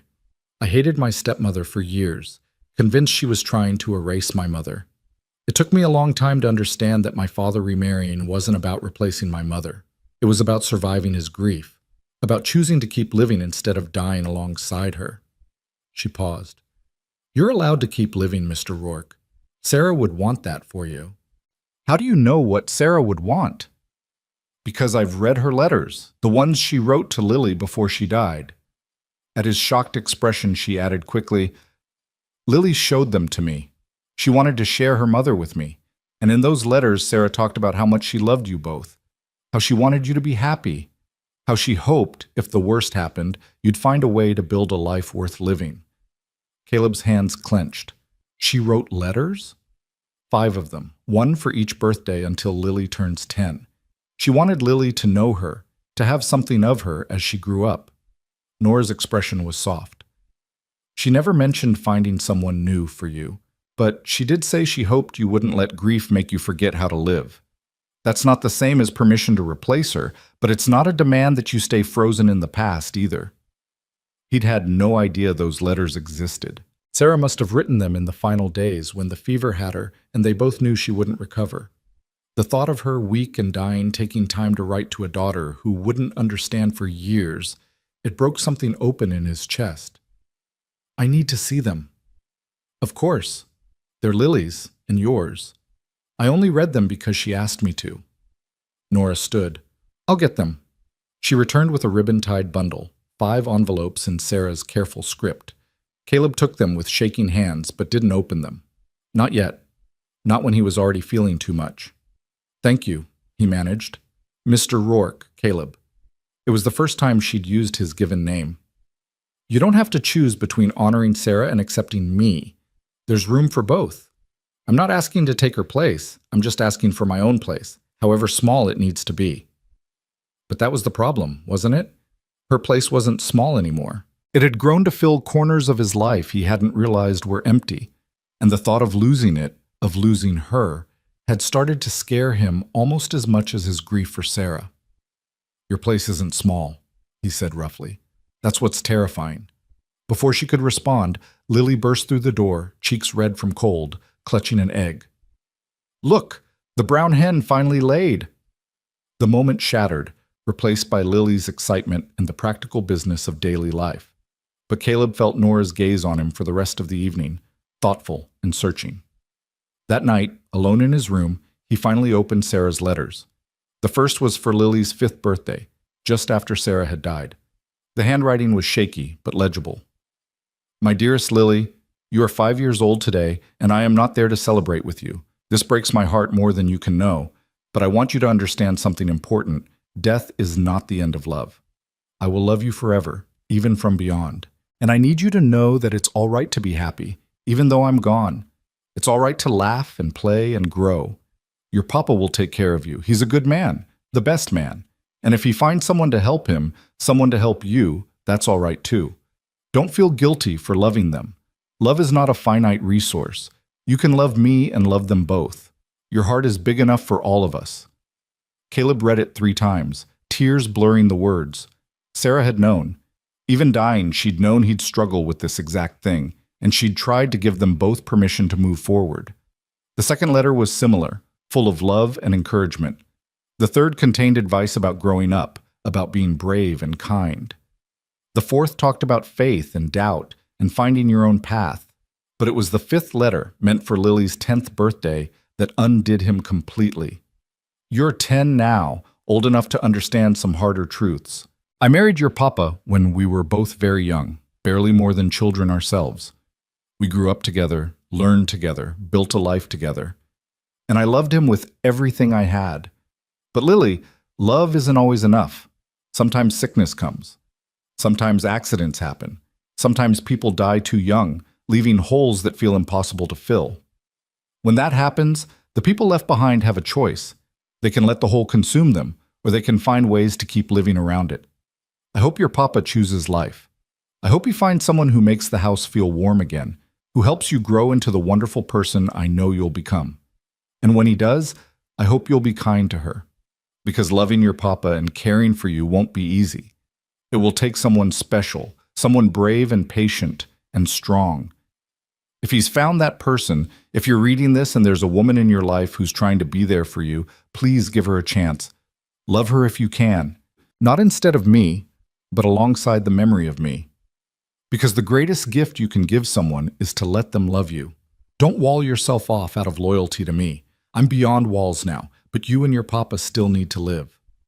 Caleb sat on the edge of his bed, the letter trembling in his hands, and finally let himself cry. Great shaking sobs that came from somewhere deep and primal, releasing 2 years of locked-away grief. Sarah was gone, truly gone. And she'd given him permission, no, she'd practically begged him, to let someone else in. Someone like Nora. Nora who'd arrived in rags and stayed through scorn, who'd loved his daughter without reservation, who'd asked for nothing but the chance to be useful and had given everything in return. Who wore Sarah's ring not as a replacement, but as a promise to honor what came before while building something new. When the tears finally subsided, Caleb felt scraped raw, but somehow lighter, as if admitting the grief had lanced a wound that had been festering for months. He carefully returned the letters to their ribbon and set them aside. Tomorrow he'd share them with Lily, let her know her mother's words were meant for both of them. Tonight, he had something else to do. He found Nora in the kitchen, mending by lamplight as usual. She looked up when he entered, and whatever she saw in his face made her set down her sewing. "Are you all right?" I read the letters. "Oh." Understanding flooded her features. "Caleb, she gave us permission, both of us, to move forward, to build something new." He crossed to the table. "I've been holding on to grief so tight I couldn't see what was right in front of me. But I see it now." "See what?" "You. Not as a replacement or a substitute or hired help, just you." He pulled out a chair and sat. "You came here expecting nothing and gave everything. You made my daughter smile again. You made this house a home again. You made me remember what it's like to have someone to talk to at the end of a long day. And I've been so busy feeling guilty about it that I never said thank you. You don't have to thank me for doing what I agreed to do." "That's exactly my point. You went so far beyond our agreement, it's not even recognizable anymore." He reached across the table and took her hand, feeling the ring under his fingers. "I gave you this as a symbol of family, but I think it means more than that now. At least, I want it to." Her breath caught. "What are you saying?" I'm saying that somewhere along the way, this stopped being an arrangement and became something real. I don't know what to call it yet. I don't know if I'm ready to call it anything. But I know I don't want you to feel like you're on probation anymore. I know I want you to stay not because you have nowhere else to go, but because this is where you belong. And what about Sarah? Sarah's in the past. She'll always be in the past, and I'll always love the memory of who we were together. But you're here now, present tense, real, and I think— He swallowed hard. I think maybe there's room for both. If you're willing to be patient with me while I figure out how to do this. Nora's eyes were bright with tears, but she was smiling. I can be patient. I've had a lot of practice. I know you have, too much practice. You shouldn't have to wait anymore, shouldn't have to prove yourself. He squeezed her hand. So I'm making you a promise. From now on, you're not the woman who came after. You're the woman who's here, the one Lily loves, the one who— He stopped, the words too big to say yet. The one who what? The one who matters. It wasn't the whole truth, but it was all he could manage. To both of us. She stood slowly, still holding his hand, and moved around the table. For a moment, they just stood there, close enough that he could see the gold flecks in her eyes, could smell the lavender soap she used, could feel the warmth of her presence. Thank you, she whispered, for seeing me, for choosing me, for making me believe I'm worth choosing. You are worth choosing. Don't ever doubt that. Then she did something that surprised them both. She leaned in and pressed a soft kiss to his cheek. It was brief, chaste, nothing inappropriate, but it felt like a promise of things unspoken, possibilities waiting to unfold. When she pulled back, her cheeks were flushed. I should go to bed. Morning comes early. Nora. Give me time too, she said softly. To believe this is real, to trust it won't be taken away. I want to believe, Caleb, but I'm scared. So am I. She smiled at that, tentative but genuine. Then we'll be scared together. That's something, isn't it? It's everything. She left him standing in the warm kitchen, and Caleb realized his hands were shaking. He'd crossed a threshold tonight, acknowledged something he'd been fighting for weeks. The arrangement had become real. The boundaries had blurred. And standing on the other side of his careful distance, he could finally see what had been there all along. Not replacement, not substitution. Just Nora. Brave, broken, beautiful Nora, who'd traveled 2,000 miles in rags and stayed to build something worth having. And maybe, just maybe, he was ready to build it with her. The next morning dawned clear and bright, the kind of late winter day that hinted at spring's eventual arrival. Caleb woke to the smell of coffee and found Nora already up, humming softly as she worked. When she turned and saw him, her smile was different than before, warmer, more open, less guarded. Good morning, she said, and the simple greeting felt weighted with everything they'd acknowledged the night before. Morning. He poured coffee, noting how comfortable this felt. How right. Sleep well? Better than I have in years. She handed him a plate of eggs. Lily's still asleep. I thought we might let her rest a bit longer. They ate together in companionable silence, and Caleb marveled at how much had changed in 3 months. The woman who'd stepped off the stage on Christmas Eve, thin and exhausted and wary, had transformed into someone vital. She'd filled out slightly, no longer quite so gaunt. Color had returned to her cheeks, and her eyes, which had been so carefully blank, now showed emotion freely. "What are you thinking?" she asked, catching him staring. "That you look different than you did when you arrived." Different how? Alive. The word came out before he could filter it. You looked half dead on Christmas Eve. Now you look like someone who's remembered how to live. Her hand went to the wooden flowers she'd pinned to her dress. I feel different, like I've been asleep for years and finally woke up. I know the feeling. They shared a look of perfect understanding, two people who'd been merely surviving, finally remembering what it meant to live. And in that moment, Caleb knew with absolute certainty that whatever this was becoming, it was worth the risk, worth the fear, worth letting go of the past enough to embrace the present, worth choosing her again and again until she finally believed she deserved to be chosen. The shift between them was gradual but unmistakable, like ice melting in the first warmth of spring. Over the following weeks, Caleb found himself seeking Nora's company in ways that had nothing to do with necessity. He'd linger over morning coffee, listening to her talk about the book she was reading with Lily.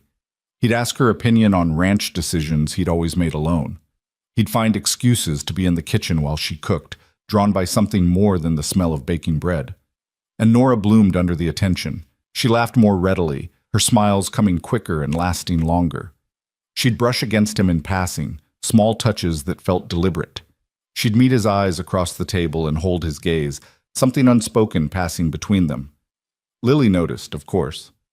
Children always did. "Papa smiles at Mama Nora a lot now," she announced one evening at supper, her tone matter-of-fact. "Like he used to smile at the pictures of my first mama." Caleb nearly choked on his coffee. Nora's face flushed pink, but she didn't look displeased. "Does that bother you, sweetheart?" Nora asked gently. Lily considered this with the seriousness of a 6-year-old philosopher. "No, it makes me happy, because it means Papa's not so sad anymore.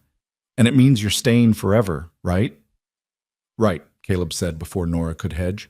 "She's staying forever." The certainty in his voice surprised even him, but it felt true. Somewhere along the way, the question had shifted from whether Nora would stay to how they would build a life together.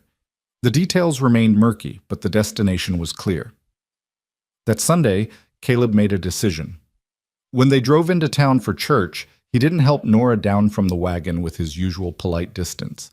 Instead, he took her hand and kept holding it as they walked toward the church, Lily skipping ahead. The whispers started immediately. Caleb felt eyes on them from every direction, saw Margaret Hendrick's mouth fall open in shock, but he didn't let go. If anything, he held Nora's hand tighter, making a statement the whole town could witness. Inside the church, they sat in their usual pew.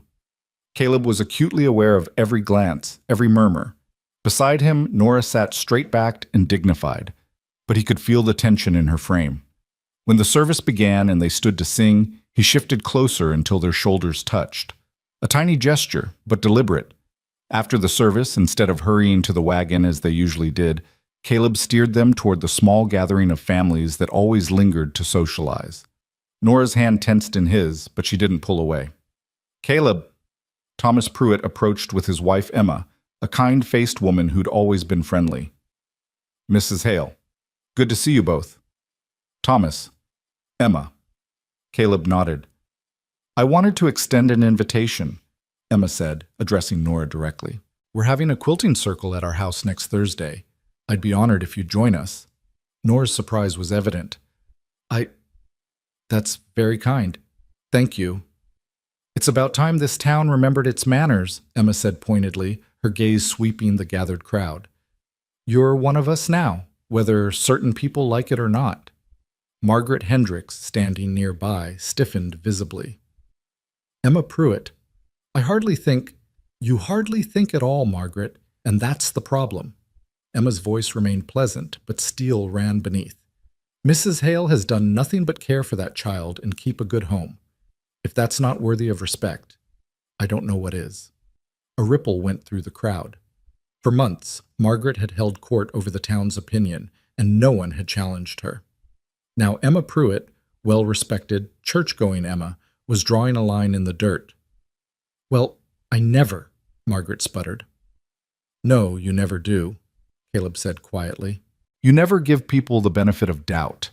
You never show Christian charity. You never look past surfaces to see what's actually there." He kept his voice level, but every word landed like a hammer. "Nora came here on Christmas Eve looking like she'd been through hell. And you want to know why? Because she'd spent 3 years caring for her dying husband, using every cent she had to buy medicine that didn't work, selling everything she owned to pay doctors who couldn't help. She arrived here with nothing because she'd given everything to someone else. That's not shame, Mrs. Hendricks. That's sacrifice. That's honor. That's worth." The crowd had gone silent. Nora stood frozen beside him, her eyes wide. "And for the past 3 months," Caleb continued, "she's taken a broken little girl and helped her heal. She's turned my house back into a home. She's worked from before dawn until after dark, asking for nothing, giving everything. So you can keep your gossip and your judgment. I know what I see. I see a woman of character and strength. I see someone who's earned her place through sheer determination. I see..." He stopped, the words catching in his throat.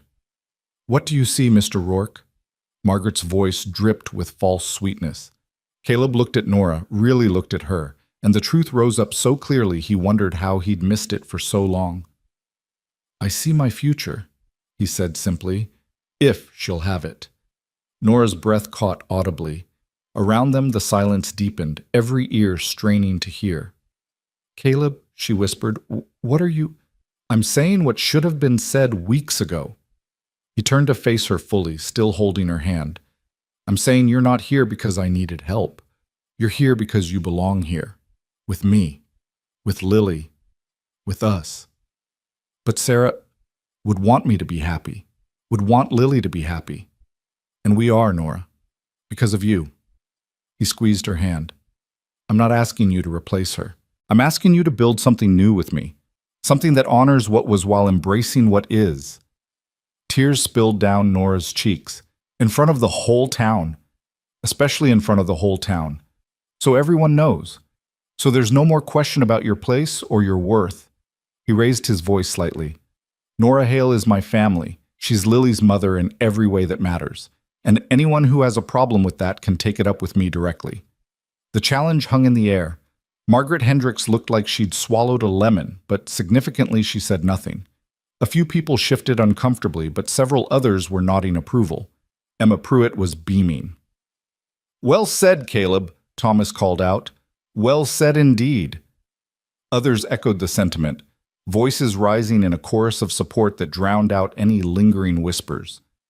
And standing in the churchyard with the whole town watching, Caleb drew Nora closer and pressed a kiss to her forehead. "You're not second choice," he murmured against her hair. "You're the choice, the only one that matters." She clung to him, her tears soaking into his shirt. "I don't know how to believe that." "Then I'll keep saying it until you do. However long it takes." Lily appeared at their side, wrapping her small arms around both of them. "Does this mean Mama Nora's staying forever and ever?" "Forever and ever," Caleb confirmed. "Good." Lily's satisfaction was absolute. "Can we go home now? I'm hungry." The laughter that rippled through the crowd was warm, breaking the tension. As they walked back to the wagon, several families stopped them to offer congratulations or invitations. The tide had turned, not completely. There would always be Margaret Hendricks types, but enough to matter. On the ride home, Lily chattered excitedly about the scene, reenacting it with dramatic flair. But Nora was quiet, staring at her hands in her lap. "Having second thoughts?" Caleb asked softly. "Wondering if I'm dreaming," she replied. "Things like this don't happen to me. People don't choose me. They tolerate me, or use me, or leave me, but they don't choose me. I'm choosing you, every day, starting now and not stopping." He kept his eyes on the road. "Question is, are you choosing me back?" "I chose you the moment I stepped off that stage on Christmas Eve," she said. "I just didn't think I was allowed to say it." Something in his chest unlocked completely. For months he'd been circling this truth, approaching and retreating, caught between grief and guilt and fear. But sitting on the wagon with Nora beside him and Lily humming behind them, he finally understood what Sarah had been trying to tell him in those letters. Love wasn't finite, hearts weren't either. You could honor the past while building a future. You could grieve what you'd lost while embracing what you'd found. It wasn't betrayal, it was survival. It was choosing life over death, hope over despair, connection over isolation. It was exactly what Sarah would have wanted. When they reached the ranch, Lily ran ahead to check on the chickens, leaving Caleb and Nora alone by the wagon. The afternoon sun cast long shadows across the yard, and somewhere a meadowlark called its sweet, descending song. "I need to tell you something," Nora said, her voice uncertain. "All right. When I married Thomas, I thought it was my only escape. And for the first year, it was better than my stepfather's house. But then Thomas started drinking, and when he drank, he got mean. He never hit me where it would show, always careful about that. And he'd apologize after, swear he'd stop, beg me not to leave." She twisted Sarah's ring on her finger. "When he got sick, part of me felt guilty for being relieved, but another part, the part I'm most ashamed of, was terrified he'd recover, that I'd be trapped again." "That's not something to be ashamed of, isn't it? What kind of wife thinks that way?" "The kind who was being hurt, the kind who wanted to survive." Caleb took her hands. Did you love him? At first, or I thought I did, but he killed whatever feelings I had, one cruel word at a time. By the end, I felt nothing but fear and exhaustion. She met his eyes. I tell you this because you deserve to know. I'm not some innocent who's never been touched. I was married for 3 years to a man who made me wish I'd never been born. That's what I brought with me in that carpet bag. 3 years of learning to make myself small and quiet and invisible. 3 years of believing I deserved nothing better. And now? Now I'm learning that maybe I was wrong. That maybe I deserve kindness and respect and... She stopped, the word catching. And what? And love, she whispered. But it's terrifying, Caleb, because I don't know how to trust it. Don't know how to believe it won't be taken away or turned against me. Till Caleb understood that fear intimately. He'd felt it himself, afraid to care too much because loss hurt too badly. But standing here with Nora, seeing the courage it took for her to be vulnerable, he knew what he had to do. Come with me, he said. He led her toward the small copse of trees behind the house, to the place where Sarah was buried. The grave was simple, a wooden cross he'd carved himself, her name and dates burned into the wood. Wildflowers grew around it, self-seeded and untended but beautiful nonetheless. Nora stopped at the edge of the small clearing. Caleb, I don't think... I need to do this. He stepped forward, pulling her gently with him. Sarah, this is Nora. She's been caring for Lily, caring for both of us, really, and I think... His voice cracked. I think you'd like her. She's strong and patient and kind. She makes Lily laugh. She makes the house feel warm again. She's nothing like you, but that's not a bad thing. It's just different. Nora's hand trembled in his. I loved you, Caleb continued, his throat tight. I'll always love the memory of what we had. But you're gone, Sarah, and I'm still here. Lily's still here, and we need to keep living. I think that's what you wanted. What you asked for in those letters.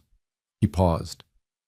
So I'm telling you now, I'm choosing Nora, not instead of you, alongside the memory of you. And I hope, God, I hope that's all right. The only sound was wind rustling through leaves and Nora's quiet crying. Caleb stood there feeling stripped bare, having said aloud what he'd barely been able to admit to himself. Finally, Nora spoke. She was lucky to have someone love her so much. I was lucky to have her at all, even for the short time we had. He turned to face Nora fully. But I'm choosing to be lucky again. If you'll let me, I don't know how to be loved properly. Thomas broke something in me. Then we'll figure it out together. I'm not exactly an expert myself these days. He cupped her face in his hands, thumbs brushing away tears. All I know is that when I think about the future now, you're in it. You and Lily, building a life, building a family, making something good out of all the broken pieces we've both been carrying. I'm still scared. So am I. But maybe we can be scared together and do it anyway. She laughed through her tears. You said that before, about being scared together. It's still true. Probably always will be. He leaned his forehead against hers. I can't promise everything will be perfect. I can't promise I won't have bad days where grief hits hard. I can't promise the town will ever completely accept you, though I think we made good progress today. But I can promise I'll choose you every single day until you believe you're worth choosing. And if that takes years, then I've got years. He pulled back enough to look into her eyes. Nora Hale, I'm asking you properly now, in front of Sarah's grave, so she knows too. Will you really be my wife? Not just in name, not just for Lily's sake, but for real? Will you build a life with me? She stared at him, stunned. You're proposing. I suppose I am, doing it backward and probably all wrong, but yes, in a graveyard. Where better, starting from honest truth instead of pretty lies? He managed a shaky smile. So what do you say? Will you have me, grief and complications and all? For a long moment, she didn't answer. Then slowly, deliberately, she lifted her hand, the one wearing Sarah's ring, and placed it over his heart. Yes, she whispered. 1,000 times yes. He kissed her then, soft and tentative, a promise of things to come. She kissed him back with a fierceness that surprised them both. 3 years of loneliness and fear pouring into that single contact. When they finally broke apart, both were shaking. "We should tell Lily," Nora said, breathless. "She'll be insufferable. She's been planning this for weeks." "Has she now?" "You think that child hasn't been matchmaking? She's been leaving us alone together every chance she gets." Caleb laughed. "She's 6 going on 60. They walked back to the house hand in hand, and sure enough, Lily was waiting on the porch with a knowing smile. "Did Papa ask you to marry him for real?" she demanded. "How did you—" Nora started. "Because he took you to Mama Sarah's grave. He always goes there when he needs to figure out important things." Lily bounced with excitement. "So, did you say yes?" "I said yes." The shriek of joy that followed probably carried all the way to salvation. Lily threw herself at Nora, then at Caleb, then tried to hug them both at once, talking a mile a minute about weddings and dresses and whether they could have cake. "We'll figure all that out," Caleb assured her. "But first, I think Nora and I need to have a conversation about what we're actually doing here." "You're getting married," Lily said, as if it were obvious. "Yes, but there's more to it than that." He looked at Nora. "We should probably talk about expectations, about what we both want this to look like." They sat at the kitchen table after Lily finally wore herself out and went to play. Caleb poured coffee, gathering his thoughts. "I don't want you to feel obligated," he began, "to anything. We can take this as slow as you need." "What do you want?" Nora asked. "Honestly, I want what we've been building. You and me and Lily, being a family. I want to wake up to coffee already made and go to bed knowing someone else is there. I want conversations at the end of the day and someone to share decisions with. I want—" He stopped, heat rising in his face. "What?" "I want more than that eventually, but I understand if you need time. After Thomas made me afraid of intimacy," she said quietly. "But he didn't kill the part of me that wants connection, that wants to be held and touched with kindness instead of anger." Color rose in her cheeks. "I may need patience and gentleness, but I'm not opposed to being a wife in all ways, when the time is right." The air between them felt charged. Caleb reached across the table and took her hand. "Then we'll know when the time is right. No pressure, no expectations beyond what we both want." He paused. "Should we have a real wedding or just go to the judge in salvation? What would you prefer?" "I asked you." She smiled. "I've never had a real wedding. Thomas and I went to a judge on a Tuesday afternoon with 2 strangers as witnesses. It felt like signing a business contract." "Then you should have a real one. Church, if you want. Witnesses who actually care. A dress that's not threadbare." He squeezed her hand. "You deserve to be celebrated, Nora." Tears welled up again. "You keep saying things like that." "Because they're true, and because I'm going to keep saying them until you believe me." Over the next few weeks, word spread through Salvation and the surrounding ranches. Emma Pruitt made good on her offer, inviting Nora to the quilting circle where the women of the town welcomed her with varying degrees of warmth. Some remained cool, following Margaret Hendrick's lead, but others were genuinely kind, curious about this woman who'd captured Caleb Rourke's heart. "They asked how we met," Nora reported one evening, amused. "I told them the truth. Mail-order bride showed up on Christmas Eve in rags. You should have seen their faces." "Did Margaret have anything to say?"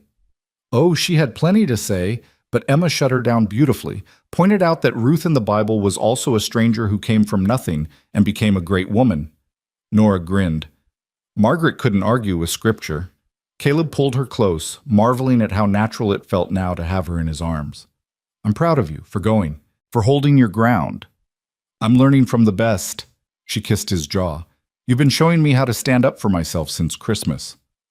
"You always knew how. You just needed permission to believe you could." They set the wedding for the first Sunday in April, giving springtime to arrive in earnest. Nora spent her evening sewing a dress from fabric Caleb insisted on buying, a soft blue that matched her eyes. Emma Pruitt helped with the fitting and even brought over lace from her own wedding dress to trim the collar. Lily was beside herself with excitement, practicing her role as flower girl with such dedication that Caleb worried she'd wear herself out before the actual day. She picked wildflowers daily, making bouquets that filled the house with color and fragrance. "Are you nervous?" Nora asked the night before the wedding. They sat together on the porch, watching stars emerge in the deepening dusk. Terrified, Caleb admitted. Not of marrying you, of everything it represents. Moving forward, letting go. We don't have to let go completely. We can carry the past with us, just not let it dictate the future. She leaned against his shoulder. Sarah's part of our story, but she's not the whole story. No, the whole story includes you now. He kissed the top of her head. And that makes it better. Different, but better. The wedding day dawned clear and warm, the kind of perfect spring morning that felt like a benediction. The church was nearly full, more people than Caleb had expected come to witness this unlikely union. The minister, Reverend Michaels, had agreed to perform the ceremony despite some parishioners' objections. Caleb stood at the front of the church, Thomas Pruitt beside him as best man, and tried not to think about the last time he'd stood here. The last wedding he'd attended had been Sarah's funeral. Today was supposed to be different. Was different. But the echoes remained. Then the doors opened and Lily appeared, scattering flower petals with serious concentration. Behind her came Nora on Emma Pruitt's arm. Emma had insisted on giving the bride away, saying every woman deserved that honor. But Caleb saw only Nora. She wore the blue dress with its lace collar, her dark hair swept up and pinned with wildflowers. Sarah's ring still graced her finger, but around her neck she wore the wooden flower he'd carved, suspended on a ribbon. She was smiling, radiant with joy and terror in equal measure. When she reached the altar, Emma placed Nora's hand in Caleb's and whispered something that made Nora laugh quietly. Then Emma took her seat, and Reverend Michaels began. The service passed in a blur of familiar words and unfamiliar feelings. Caleb heard himself make promises, heard Nora's voice shake as she repeated her vows. When the minister asked for the rings, Thomas handed over a simple gold band Caleb had bought in Salvation, meant to sit beside Sarah's ring on Nora's finger. This ring symbolizes my promise, Caleb said as he slipped it on. To choose you, to honor you, to build a life worth living with you. Nora's eyes were bright with tears as she placed a matching band on his finger. And I promise to believe I'm worth choosing, to trust your love, to be brave enough to build that life beside you. Then by the power vested in me, Reverend Michaels said warmly, I pronounce you husband and wife. Caleb, you may kiss your bride. He did, carefully and sweetly, aware of Lily's delighted squeal and the congregation's applause. When they broke apart, Nora was crying openly, but she was smiling too. We did it, she whispered. We did it, he agreed. No going back now. Wouldn't want to even if I could. The celebration afterward was simple but joyful. Several families had contributed food, setting up tables in the churchyard for a proper wedding breakfast. Caleb watched Nora move through the crowd, accepting congratulations and well wishes, and saw how differently people treated her now. She was no longer the desperate woman in rags. She was Mrs. Rourke, beloved of one of their own, mother to Lily. She'd earned her place through time and perseverance. Margaret Hendricks approached eventually, her expression sour. Well, Caleb, you've made your choice. I hope you don't live to regret it. The only thing I regret, Margaret, is not making it sooner. He met her eyes steadily. Nora's the best thing to happen to my family in 2 years. And if you can't see that, the problem's with you, not her. Margaret huffed and walked away, but her power over the town's opinion had waned. Others had seen the truth, had watched Nora transform from broken stranger to beloved wife, had witnessed real love growing from impossible circumstances. As the afternoon wore on, guests began departing. Finally, only Caleb, Nora, and Lily remained, gathering the last dishes and walking toward their wagon. Can I sit in back? Lily asked. I'm tired. Of course, sweetheart. Nora helped her up, tucking a blanket around her small form. They drove home in comfortable silence, Lily dozing behind them. When the ranch came into view, Caleb felt something settle in his chest. This was home. Truly home. Not just the place where he worked and slept, but the place where his family lived. As he helped Nora down from the wagon, he noticed something near the cabin steps. Bright marigolds were blooming in a patch of earth he could have sworn was barren just days ago. What? He stepped closer, confused. Then he remembered. Sarah had planted marigolds the first spring they'd lived here, delighted when they reseeded themselves and came back year after year. But they hadn't bloomed since she died, the ground too hard and cold. Now they blazed orange and gold in the late afternoon sun, vibrant and alive. "Mama Nora, look!" Lily had woken and tumbled from the wagon, running to kneel beside the flowers. "They're so pretty." Nora knelt too, touching the petals with reverence. Marigolds. They mean optimism and new beginnings in the language of flowers. Caleb stood frozen, staring at those impossible blooms. It felt like a sign, like Sarah's blessing manifesting in the world, like permission granted from beyond. "Papa?" Lily looked up at him. "Why are you crying?" He hadn't realized he was. He wiped his eyes roughly, then knelt beside his daughter and his wife, his family, in the warm dirt. "Because sometimes beautiful things happen when you least expect them," he said.